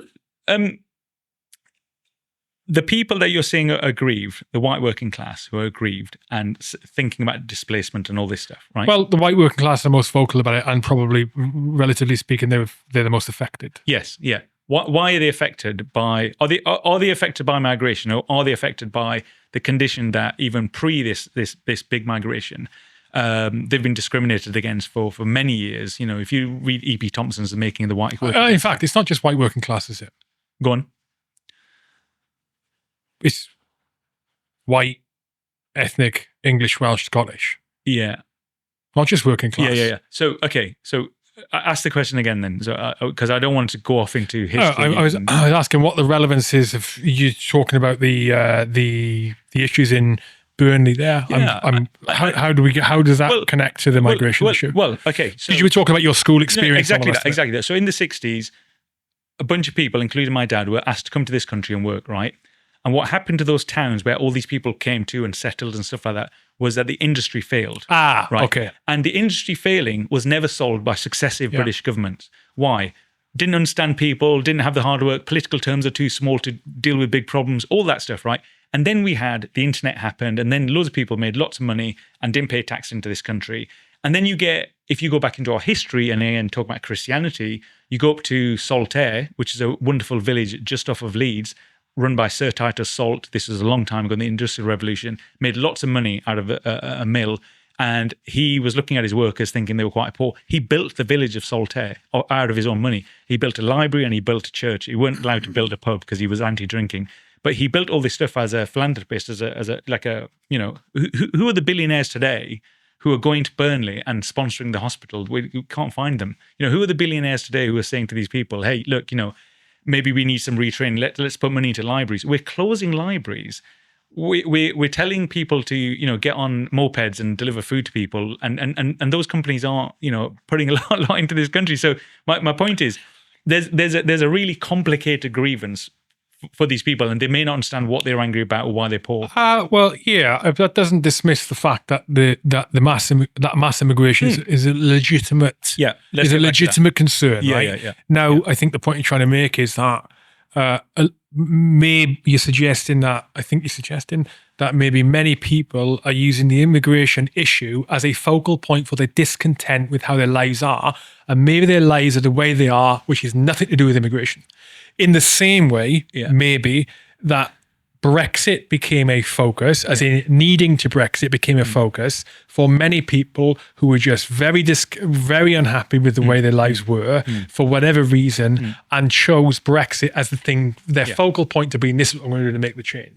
Yeah, a protest vote. But that's not to say migration isn't a problem for these people. I agree. It's part of the problem for these people.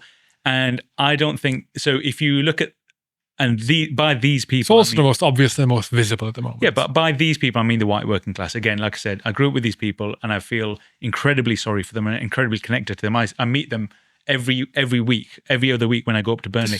Define white working class. Okay, so I mean that's... I don't like to do this. Okay. Because when you say white working class, right? Yeah.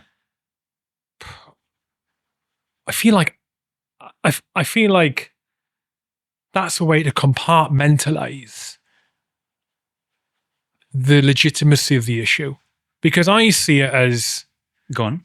In fact, I may be misinterpreting what you're saying. You're not suggesting that this immigration issue is only the concern of the white working class here.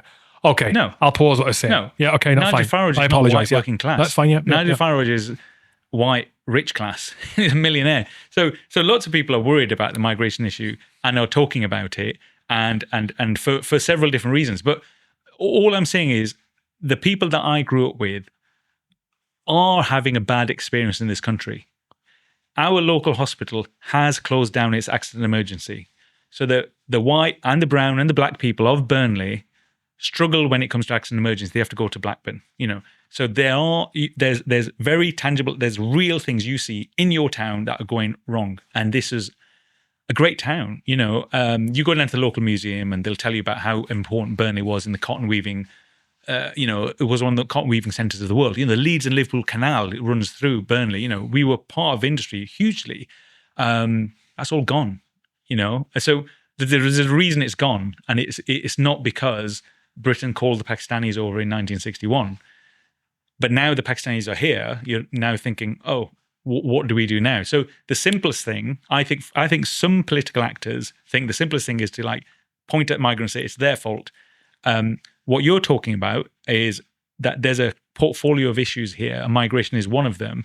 And I think there's a very real feeling in the white working class or the native English, whichever bracket you want to put this set of people in that were on Tommy's March and not on Tommy's March, is that they are worried about their culture and they're worried about what's going on. Yeah, I wouldn't even attribute it to a skin color, or an ethnicity. There are people in this country, the majority of whom are ethnically English, but large parts of those concerned people are ethnically Welsh, ethnically Scottish, and other parts are also people who have lived here for generations. They assimilated into the country. They're the people that, they're people that I grew up with who visibly different from me. And I didn't grow up with many of these people because I grew up in South Wales, where you don't back up the south, the valleys. I remember when the first non-white person moved into the village. I literally do. Because it was a talking point, mate. And it was like, and there was no animosity. And he he popped up a newsagent's. Yeah. He took over the newsagent, obviously, right? Yeah, The stereotype, obviously, right? And him and his family. He had a wife, and I think he had one young child, and he wasn't treated with animosity. And the Welsh are some of the most, and I'm Welsh, right? Not ethnically, but I grew up there. I consider myself to be Welsh. My father's Scottish, my mother's Irish. But the Welsh are some of the most bigoted people in the UK. Do you think so? Oh, mate. You know when I referenced Welsh English earlier? Yeah. When you said about Bangladeshi and Pakistani. Yeah. Bangladesh and Pakistan? Yeah. Yeah. And I mentioned about the Welsh English. Yeah. It is, there is a legitimate underlying animosity from the Welsh to the English and from the Scottish to the English. Now, this is because when the Empire created Britain. No, before that. Okay. Before that. Okay. From when the Anglo-Saxons invaded. Yeah, okay. And the tribes at the time, the Brythonian tribes, I don't know how well I know this history. No, I don't know this. The Brythonian, basically UK before it was UK, before it was countries. It was Brythonian, and I apologise, I'm not getting this to the T historians, right? But there's a bunch of tribes in the UK that ran the UK, back in the day. And the major tribe, as I recall, was the Brythonians. And when the invasion came from Scandinavia, the Brythonians were pushed north and west. North into what is now known as Scotland, okay. West into what is now known as Wales. Wow. Okay. And there was hundreds of years of fighting. And obviously the Brythonians, the ancestors of the Welsh, the ancestors of the Scottish, and the ancestors of a lot of the Irish, the Celts, basically, lost a lot of their land. The English are literal invaders. So this Welsh English animosity, Scottish English animosity, it's kind of joked and played upon now, but it's legitimate historical context to it.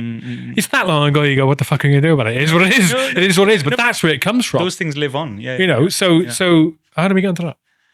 I don't know. We were talking about... My God. We were talking about ethnically English people. So what I was saying, so people, so I was saying, so the concern of the immigration issue and the people it's impacting, legitimately impacting, people who have lived here for generations, they've lived as along the British cultural values and standards that the country has existed and prospered on for decades and decades and decades, and that have been formed over hundreds and hundreds of years. Okay, you know how long these things take. And in a very short space of time, you've had a huge amount of immigration, which is why I refer to mass immigration. I've got no problem with immigration. I've got a problem with mass immigration, which has come in and turned this thing on its head. It is rapidly changing big parts of the country, in significant ways. It is significantly impacting the way people's daily lives go about, right? From the areas they can go, and there are areas it is not comfortable to go to on both sides. One of the interesting things, I worked with a guy who happened to grow up with Tommy Robinson. Who happened to grow up with Tommy Robinson? I thought you said go out with Tommy Robinson. Okay. Grew up with Tommy Robinson. I just want to reiterate, I cannot stand Robinson. I just cannot. He makes my skin crawl, right? Now, this guy grew up in the area. He grew up in Luton. And I think they may have gone to school together, And I was asking, this is a few years ago, and I asked him, what is it? What makes him tick? And he said, and this is just to give an example of, to give legitimacy. So there are areas it is not comfortable for people to go in the UK, be that whatever skin color you are, right? Because of cultural differences. And Luton at the time, and this guy said to me, and the guy's actually ex-military actually, and he said to me, growing up in that area then and now, it was not safe to walk to school. We would walk to school at risk of getting battered every day. Because of their skin color, right? Because of where they're from, right? Exactly the things we're trying to get away from. And that situation hasn't gone away. That situation has gotten worse for a lot of parts of the country. There are areas of the country where Pakistanis wouldn't venture because not because they're going to an English area, but because they're going into maybe a community or a culture which is very different. You were just talking about they're not wanting to go to a school. Those situations exist. And the people who are feeling that pinch the worst, I think are the typically the ethnically English people who are alongside now these big parts of the country, relatively big, right? Where these foreign cultures exist that have parts of it that misalign with what I would call as British culture, which arguably the Labour government is now trying to water down. Sorry, what was the last bit? The Labour government? Which arguably the Labour government are trying to water down this British cultural thing. They're trying to ignore the fact that this exists. No. Yeah. You think they are? No. Yeah, they are. Yeah, I think lots of politicians are talking about this. You think Yeah. I think that Starmer and the Labour government are deliberately trying to erase or invalidate British culture as most British people would understand it. Wow. Anyway. Wow. I mean, I hope that's not true because... I think it makes sense because then it delegitimizes the argument against the immigration policies we have, which they are complicit in supporting, and the previous governments. I would say, Keir Starmer's probably doing more... I think immigration has fallen under Keir Starmer. I think somebody said, I read that or heard that on... you heard what, sorry? I think I heard on the radio that immigration under Starmer has fallen. And so, look, the very quickly, the reason we've had two very big parties, left and right, and we've never had a revolution in this country, is because both those parties have been flexible enough to take other people's talking points. So when the Conservatives were in power, they take all of Nigel Farage's talking points because he was saying stuff that was, on the button with people, and the Tories would take it and say, well, we'll just talk about it, and it would dissipate Farage's power. And now Keir Starmer's doing the same thing, right, in terms of migration. So I think that's a little bit unfair to Keir Starmer, and not saying I agree with it. Just as an observer, I think from what I've heard, immigration has gone down because of Starmer, and I think he is really on it in terms of like trying to, like, he's probably our most center right, I suppose, like in terms of the most, like, he's gone past what Tony Blair was doing in terms of like trying to be in the center rather than be a left-wing politician. So this is interesting that you think it's different because I think people, again, what I was saying before, people do get super served the kind of things that they get angry about, and I think that's one of the dramas we've got with social media. But yeah, I think Starmer is doing stuff about it, and he's very vocal about flights, taking people out. It's not about what he says. Okay, it's about what he does. Yeah, exactly. Right, and it's the same with any politician. It's a hard lesson I've had to learn recently, and it's like, yeah, you definitely judge people on there. What they do, yeah. They being people in authority and supposedly the people who are supposed to care about the electorate, right, and want to do the best for the country as opposed to just play games against the other parties. Yeah, that it's about what they do and not what they say. They used to talk all sorts of shit and they don't actually do it. Right, we have got not long left. Okay, and I got a bunch of questions to get to. Okay, go for it. Before I get onto that, yeah.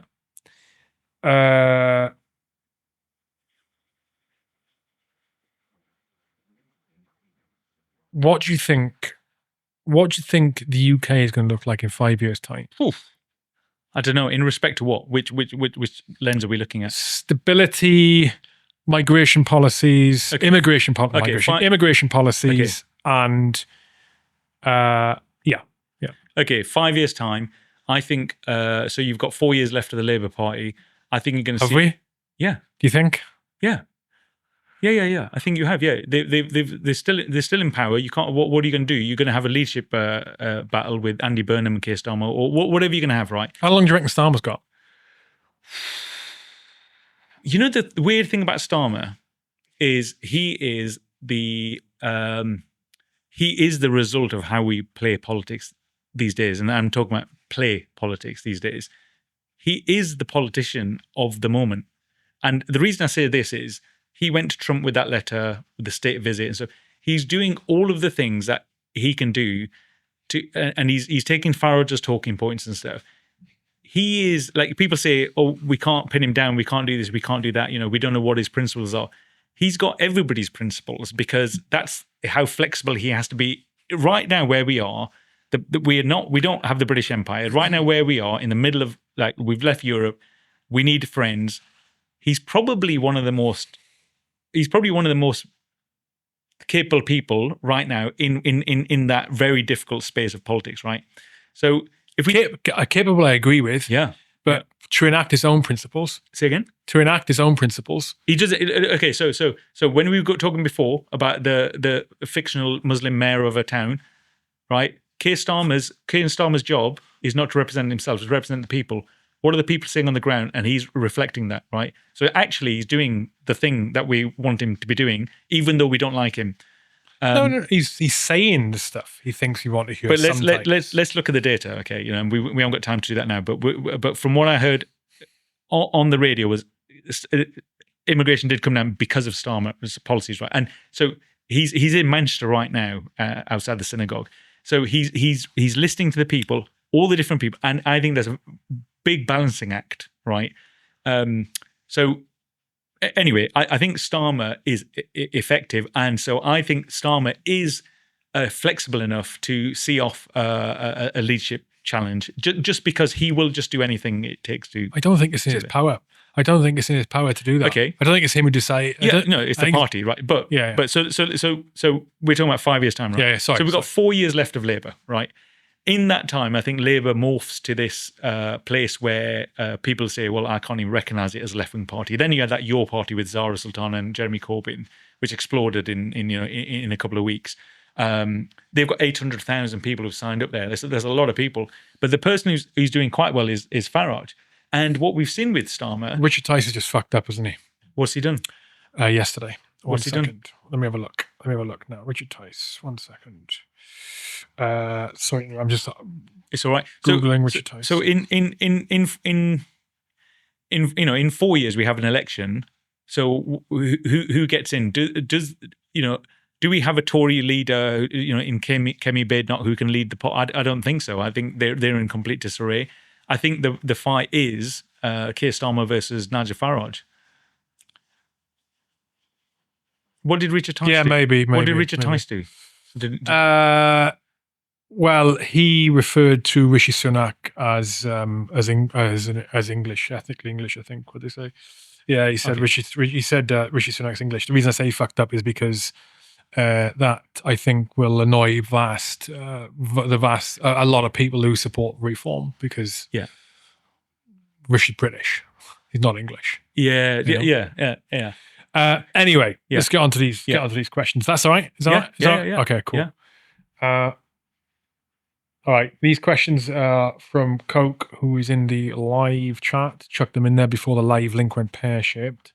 These are in no particular order here, right? There's some random ones. I'm going to try and assemble it into some kind of order, right?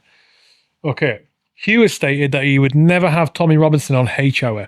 Do you agree with that? As a journalist, would you refuse to interview Tommy Robinson?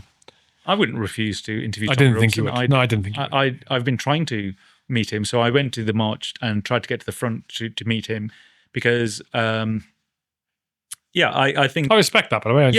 I think, look, I can disagree with him, and I do disagree with him on several fronts. But is Tommy Robinson historically an interesting person in British politics? Yes. Is Nigel Farage? Yes. They are. I would want to talk to him. So I'm not. I'm not. I'm not. I'd have a conversation with him in private. Yeah. As in for the kind of things I'd want to ask him. Yeah. So he did a podcast recently where he had lots of time and space to say. With Robinson. Yeah. To say what he wanted to say, right? And I think what people like Robinson and other people don't like are these edited clips, which make them look, like completely one-sided and uncomplicated. And so I think they gave him the space to do that. And so, I would speak to Tom Robinson. That makes sense. Have you experienced racist abuse in the military or outside? What advice would you give for dealing with it? I had way more racist abuse outside of the military than I did inside the military. And this is, again, goes back to what I was thinking about earlier. And you've obviously been thinking about what the state is and and I was thinking about principles, values that we had in the military. And I had far less racism in the military than I did in Burnley growing up and in this country. I think some of the racism umbrella term racism comes from poverty and comes from misunderstanding. And once you start meeting people and you start talking to them, or they realize you're in the same pot as them, that kind of dissipates a little bit. I think real, true racism. How would you define that? True racism. Okay, so racism is like, essentially you thinking you're better than somebody else because of characteristics, or they're lesser than you because of characteristics, like, for instance, their skin color or whatever. So you, for instance, say black people aren't smart, or Pakistani people are like this, or whatever, and then you your argument is petered down when you get people like Obama, like a very smart lawyer and stuff like that. So yeah, racism is like superiority over somebody's characteristics. And I think when people called me names in Burnley, that was because we were all poor people and we went to a school where there wasn't a lot of Pakistanis, and then they met us, and then eventually there was a lot of friendships that were built out of that. Whereas in the military, it didn't really, really matter what color you were. It was like, could you run this fast? Can you do your BFD in this time? Can you do the job? Can you shoot that at 300 meters, that target? And that was essentially it. So this is what I keep saying about, like, what is a values-based society? Another question. What was your worst moment on deployment? I think it was those lads. So for people who didn't listen to Icebreaker, you mentioned this in the Icebreaker. There was two guys I knew who were killed in an ambush within about 3 weeks of us crossing the border into Iraq in a soft skin Land Rover. And then we did a memorial run for them from Basra down to Kuwait, and then we put them on a plane back. And I can still remember the night that we did it, and that we put them on the back of this plane. I can still remember me stood there on parade. I can still smell the aviation fuel and feel the heat of the Kuwaiti night and stuff. So it was like, that was a real moment. There's very few moments, I think, in life that really like mark your page, and that was one of them. So yeah. Okay. What do you think of the government's mandatory digital ID plan? I don't know, man. I'm not that bothered about it. Like, I think Adnan, no. I wish you'd said that 2 hours ago before we started. No, in terms of like, I'd have it. I'd have it. We are tracked all of the time. Like, we're tracked by Apple, we're tracked by Google, we're tracked. So what is it? Like, what are you afraid of? So Starmer's argument is, I can crack down on illegal workers, right? Which is bullshit. Which is a weak argument, unfortunately, because I had friends who worked in the Home Office and they used to go against illegal workers all the time. It was very, very difficult to do that, and people swapping passports and stuff between people who have the similar names and stuff. So I understand why he's doing it. Again, like, why is he doing it? Well, he's doing it to so the first real job of a leader of a country is to keep the country secure. First real job. If you go very quickly, if you go back to the most recent war in Gaza, Benjamin Netanyahu's opinion polls were terrible. Right, he was in the courts and stuff like that. The Gaza war starts, and he goes after them, and he goes after Hezbollah, he goes after Hamas. His popularity went up. Why? Because he's showing the nation he's going to protect them. That's the fundamental thing a state is supposed to do to you. You're handing over your rights and a lot of your freedoms to a state because the state is saying to you, we will protect you. Keir Starmer is saying that right now with these digital cards. Again, it's not about what they say, it's about what they do. Yeah. So how does the digital ID increase my protection here in the UK? Well, I think their argument is okay, for instance, do we know how many people there are in the UK? We do a census every now and then. Do we know? We don't know. How do you get people who are here that we don't know about to adopt a digital ID? No, exactly. They're not. Well, exactly. And the other drama you've got with it is elderly people who don't have mobile phones. Okay. How are you going to put them on digital ID? Yeah. So I can tell you where it's going. I can tell you the reason why. I can tell you the real reason why. Yeah. I'm suggesting. Yeah. Right? Yeah. Okay. So I'm going to try and keep this really brief. I could talk a lot about this, and I have some knowledge in how these things work. Yeah. Right. Okay. The digital ID is a prerequisite. It has to be had to enable a central bank digital currency. It has to be had. You cannot have a central bank digital currency without a centralized database of individuals and all the information stored in it. Okay. So what we have now is we have a bunch of decentralized databases that store different aspects of citizens' information. One example, the DVLA. Yeah. Another example, the Passport Office. Yeah. Another example, our NHS record. Okay. The government does not have oversight of easy oversight of these, not have easy access to the information. And in a lot of the cases, in order to access individual information, you have to go through certain legal things to access that information. Okay. The digital ID consolidates all that information. Okay. As in consolidates access to information. All that information. Criminal information as well, medical history as well. Okay, right. What the digital ID also does is it enables the government to link financial information, and I don't mean transaction information. Well, actually, transaction information, financial information to an individual. So instead of at the moment to go and find information on Adnan Sarwar, consolidated, they have to go through a bunch of different databases, have to have particular reasons to do it. Okay. And it's difficult for them to do, it's convoluted. They don't have information at their fingertips. The digital ID changes that. Digital ID, and it will only impact legitimate citizens of this country. That's who it will impact, not illegitimate. Okay. Okay, that's part one. Okay. Once they have that, that enables central bank digital currency. Okay. When they roll out a central bank digital currency. Okay. Why is that an issue? Right now, in order for you to make, and this is a really simplified version. Right now, when you make a transaction at the shop, okay, you go to the shop, you put your chocolate bar on the counter, and you take your bank card out, you pay contactless, hits. The transaction information, the terminal contacts the bank, and maybe some middlemen there, some supplier, some software. Contacts the bank. The bank goes, happy with that. He's got the funds to make the payment. Cool. And the payment is made. The government is involved in nowhere along that line, any system. When a central bank digital currency rolls out, that changes. Okay? Because it's no longer just connection to the bank. What the central bank digital currency does is it adds in the government system into that transaction flow. The terminal goes to the central bank digital currency system and says, this person is trying to buy this thing. Are they allowed? Yes or no? Okay.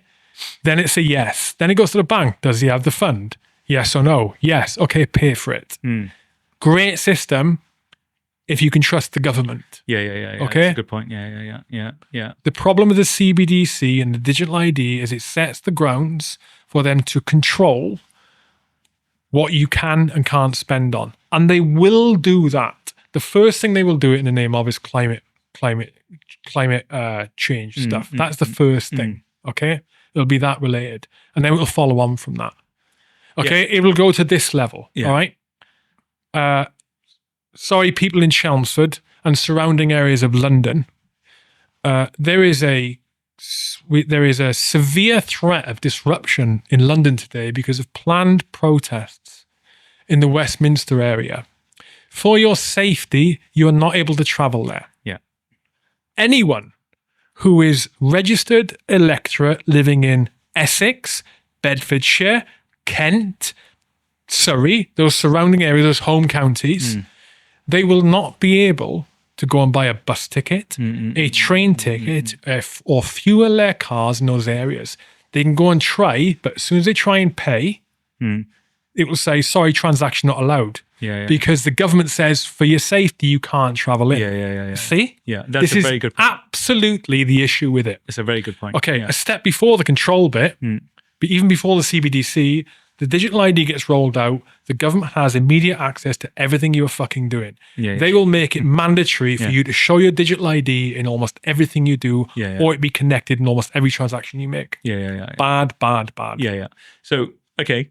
I hope I explained that well for people, because it gets so muddy. That is the simplest That's an explanation. excellent point, an excellent observation.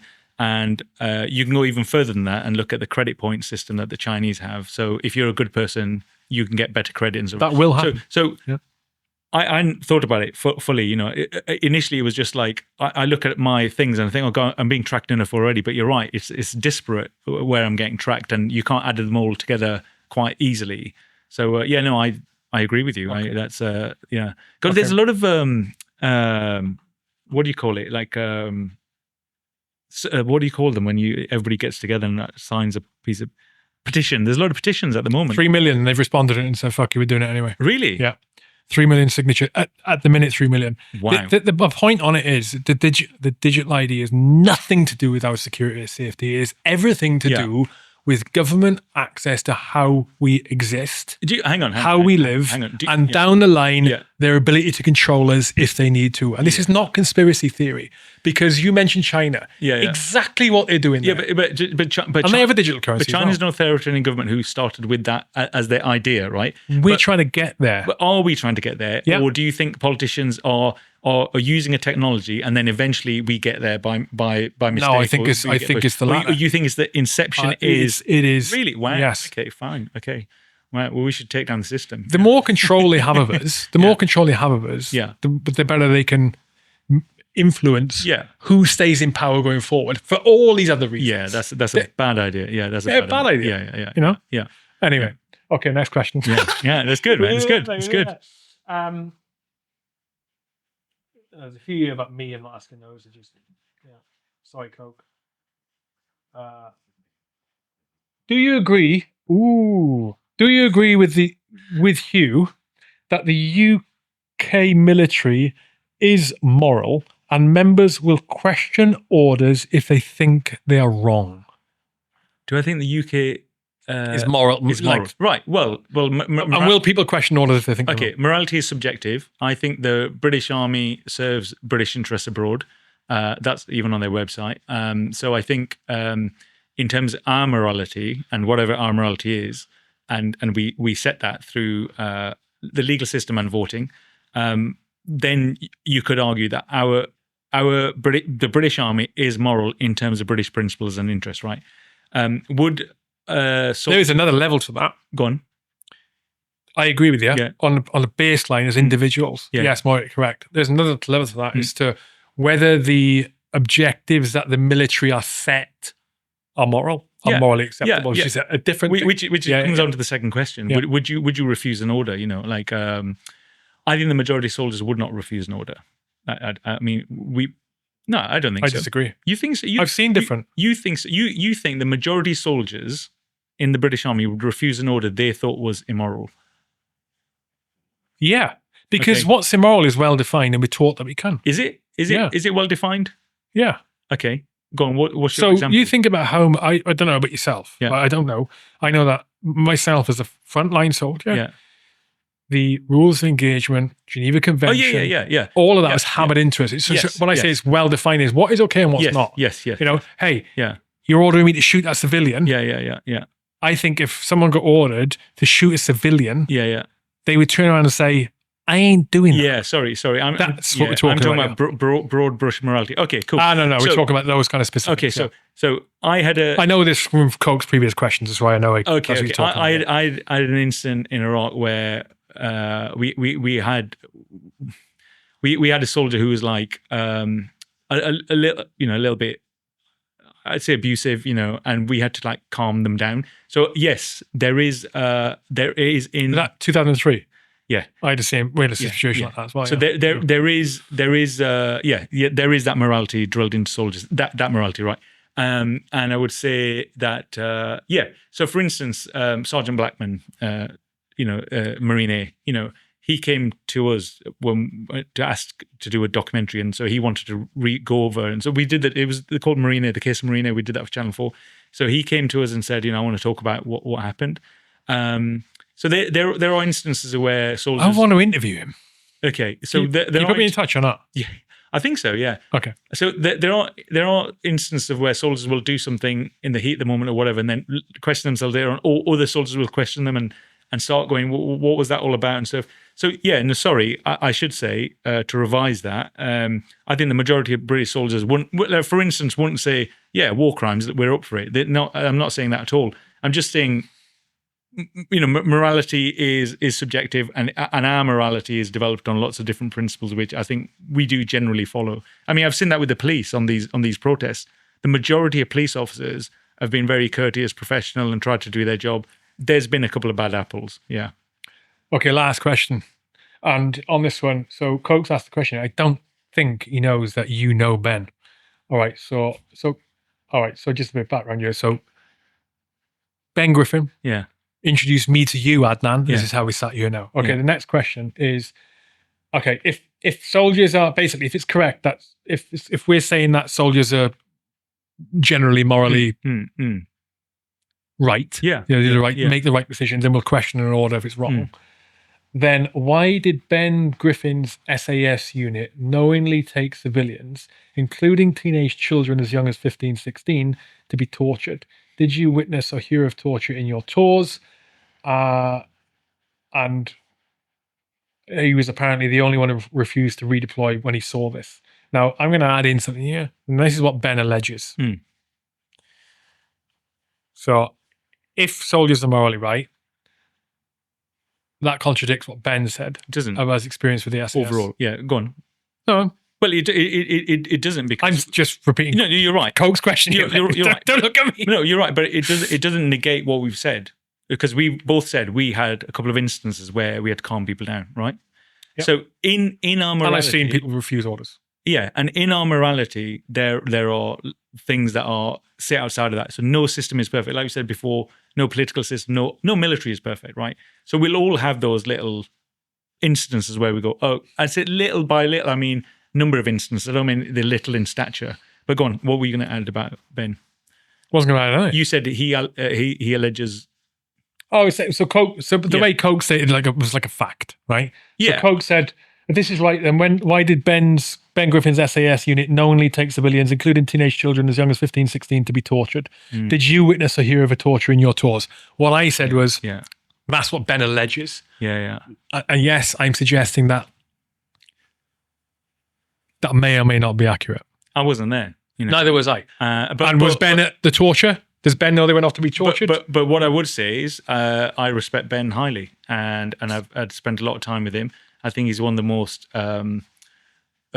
most thoughtful people I've ever met, and he's influenced me a lot in terms of pushing myself to read a lot more. And yeah, I've got a lot of respect and time for Ben, and I think he's brilliant. Like genuinely, a person who stands outside of the norm to push his principles. That's courage, And so that's the way I hold that chap there. But I was never in that unit, and I don't know what happened. Did you see? Did you ever witness or hear of torture in your tours? No, but I did. Like I said, I was a junior commander, and I had to calm some people down who thought, I think some people thought they were in a film, and so some people would say stuff, and you'd be like, that's not going to happen, and then eventually they did calm down, because I think the other thing we have to understand is there is a structure in the British Army. There are officers and stuff like that. There are places you can go and say, look, I think this is going wrong, or whatever. So no, I didn't. I couldn't say to you, I was there when a war crime happened or whatever. I'm not the Dutch contingent in Srebrenica. You know what I mean? So no. Yeah, it's not. I mean, just for Coke's benefit. I mean, you've got a couple of minutes left. For Coke's benefit, it's not beneficial to have. It's not beneficial to a military unit to have people who stray outside what is considered acceptable behaviour. Renegades. It's not like in terms of efficiency of a unit. If you've got a wild card in there, or a couple of wild cards, or even like 4 or 5 people, or a significant number of the unit you're in who are maybe crossing the line in some areas, it's not good, because they are, by definition, they're not doing what they're supposed to be doing, which means that they are less likely to follow orders, which means that they're more likely to do things that aren't in line with the plan. And what I've seen in the past is that units like that who are exhibiting sort of wily behaviour, and I don't mean going killing people, I just mean wily, they're a bit of a problem. Kind of in class, right? Where you get a class full of, and you get 4 or 5 boys sat together, or girls, and they're a nightmare together. And the teacher goes, "We're separating you fuckers. You're sitting on that side." And that does happen. You know, you get units with this, on the grander scale, they get disbanded. And some other reasons are invented. On a smaller scale, it's like a section or a platoon, and they go, "Okay, we're going to move some people outside." Literally, you see it happen. I mean, anyway, to harp on, Adnan, this has been a pleasure. Thank you. It has surpassed all expectations. It got my blood flowing. Got my blood pressure up. It's like, Jesus Christ, man, I wasn't expecting this. I wanted to talk about the protests more, but I'm glad we had this convo. I definitely feel a little bit more informed about why I think what I think. And I think I've changed some things about what I think. You know? Same here about digital ID cards. So I think, I really hope what we can get to is a place where we talk more like this at an extended period where people can fully air their views and get to a place where, because we are complicated individuals. We're not simple. We're not headlines. And so we need to get past that. We need to get past just shouting at each other, and we need to sit with each other and talk. So like I said, I talked to Tommy Robertson. I'd certainly like to talk to Nigel Farage. I don't think these people are people you shouldn't talk to and give airtime to. It's not that, and I'm not a broadcaster. I have time to give on air to people anyway, but I just want to talk to them as myself as a historian or somebody who's interested in political philosophy of this country. I've got contact details for Big Nige. I can give you, unless you've got a route yourself. Is it again? I've got contact details for Nigel. Great. Unless you've got a route yourself. No, I don't. Okay. Yeah. Okay. Right. How can people follow what you're doing? Your photos are on Instagram. Yeah, Adnan Sarwar photos. I think that's the best thing to look at, really. I don't really... And not just the photos, the blurbs with it, because I like the little bit of narrative underneath about your experiences there, what people were doing. What I will say is, like, when I'm at a protest and somebody says something, I will write it down, and I can't write down everything. I'm not in front of absolutely everybody. So you should look at me as a source of, like, one source of stuff, right? I'm not the oracle. So you look at me as one source, and then you can look at other people and try and make your own mind up. But do the work, like go around and look at people, right? And see. So there's some people you can see that are obviously biased, and they're maligning the other side completely, and it's like nothing that other person can say is ever something I could relate to. How can you not? That's a human being too, right? So Substack. Yeah, I'm on Substack. So if people just go to the website, adnansarwar.com, all the links are on the bottom right or something, and then you'll see photography and... Okay, I'll put that website in the blurb list then. Perfect. Cool. Thank you very much. Let's do it again whenever you want. Thank you. Good conversation. Thank you. We can talk more about the digital ID next time. Yeah. Well, you've changed your mind on that, and this is the thing, I'm not embarrassed to say initially I was like, oh yeah, I'm up for it. This is how we should be, right? We should be able to meet new information and say, well, hang on, I can't be so arrogant to say, like, for instance, if you're an atheist, I would go and read Richard Swinburne's arguments on why there's the biggest philosophical argument between God is, why is there natural evil like earthquakes or dying babies, and why is there an all-good God, an all-powerful God who could stop that?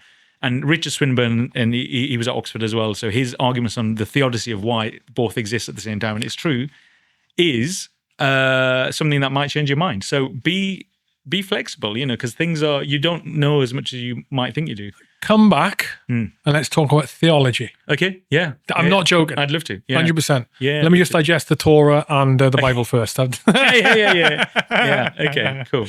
All right. Good luck with everything. Thank you, man. Thank you, buddy.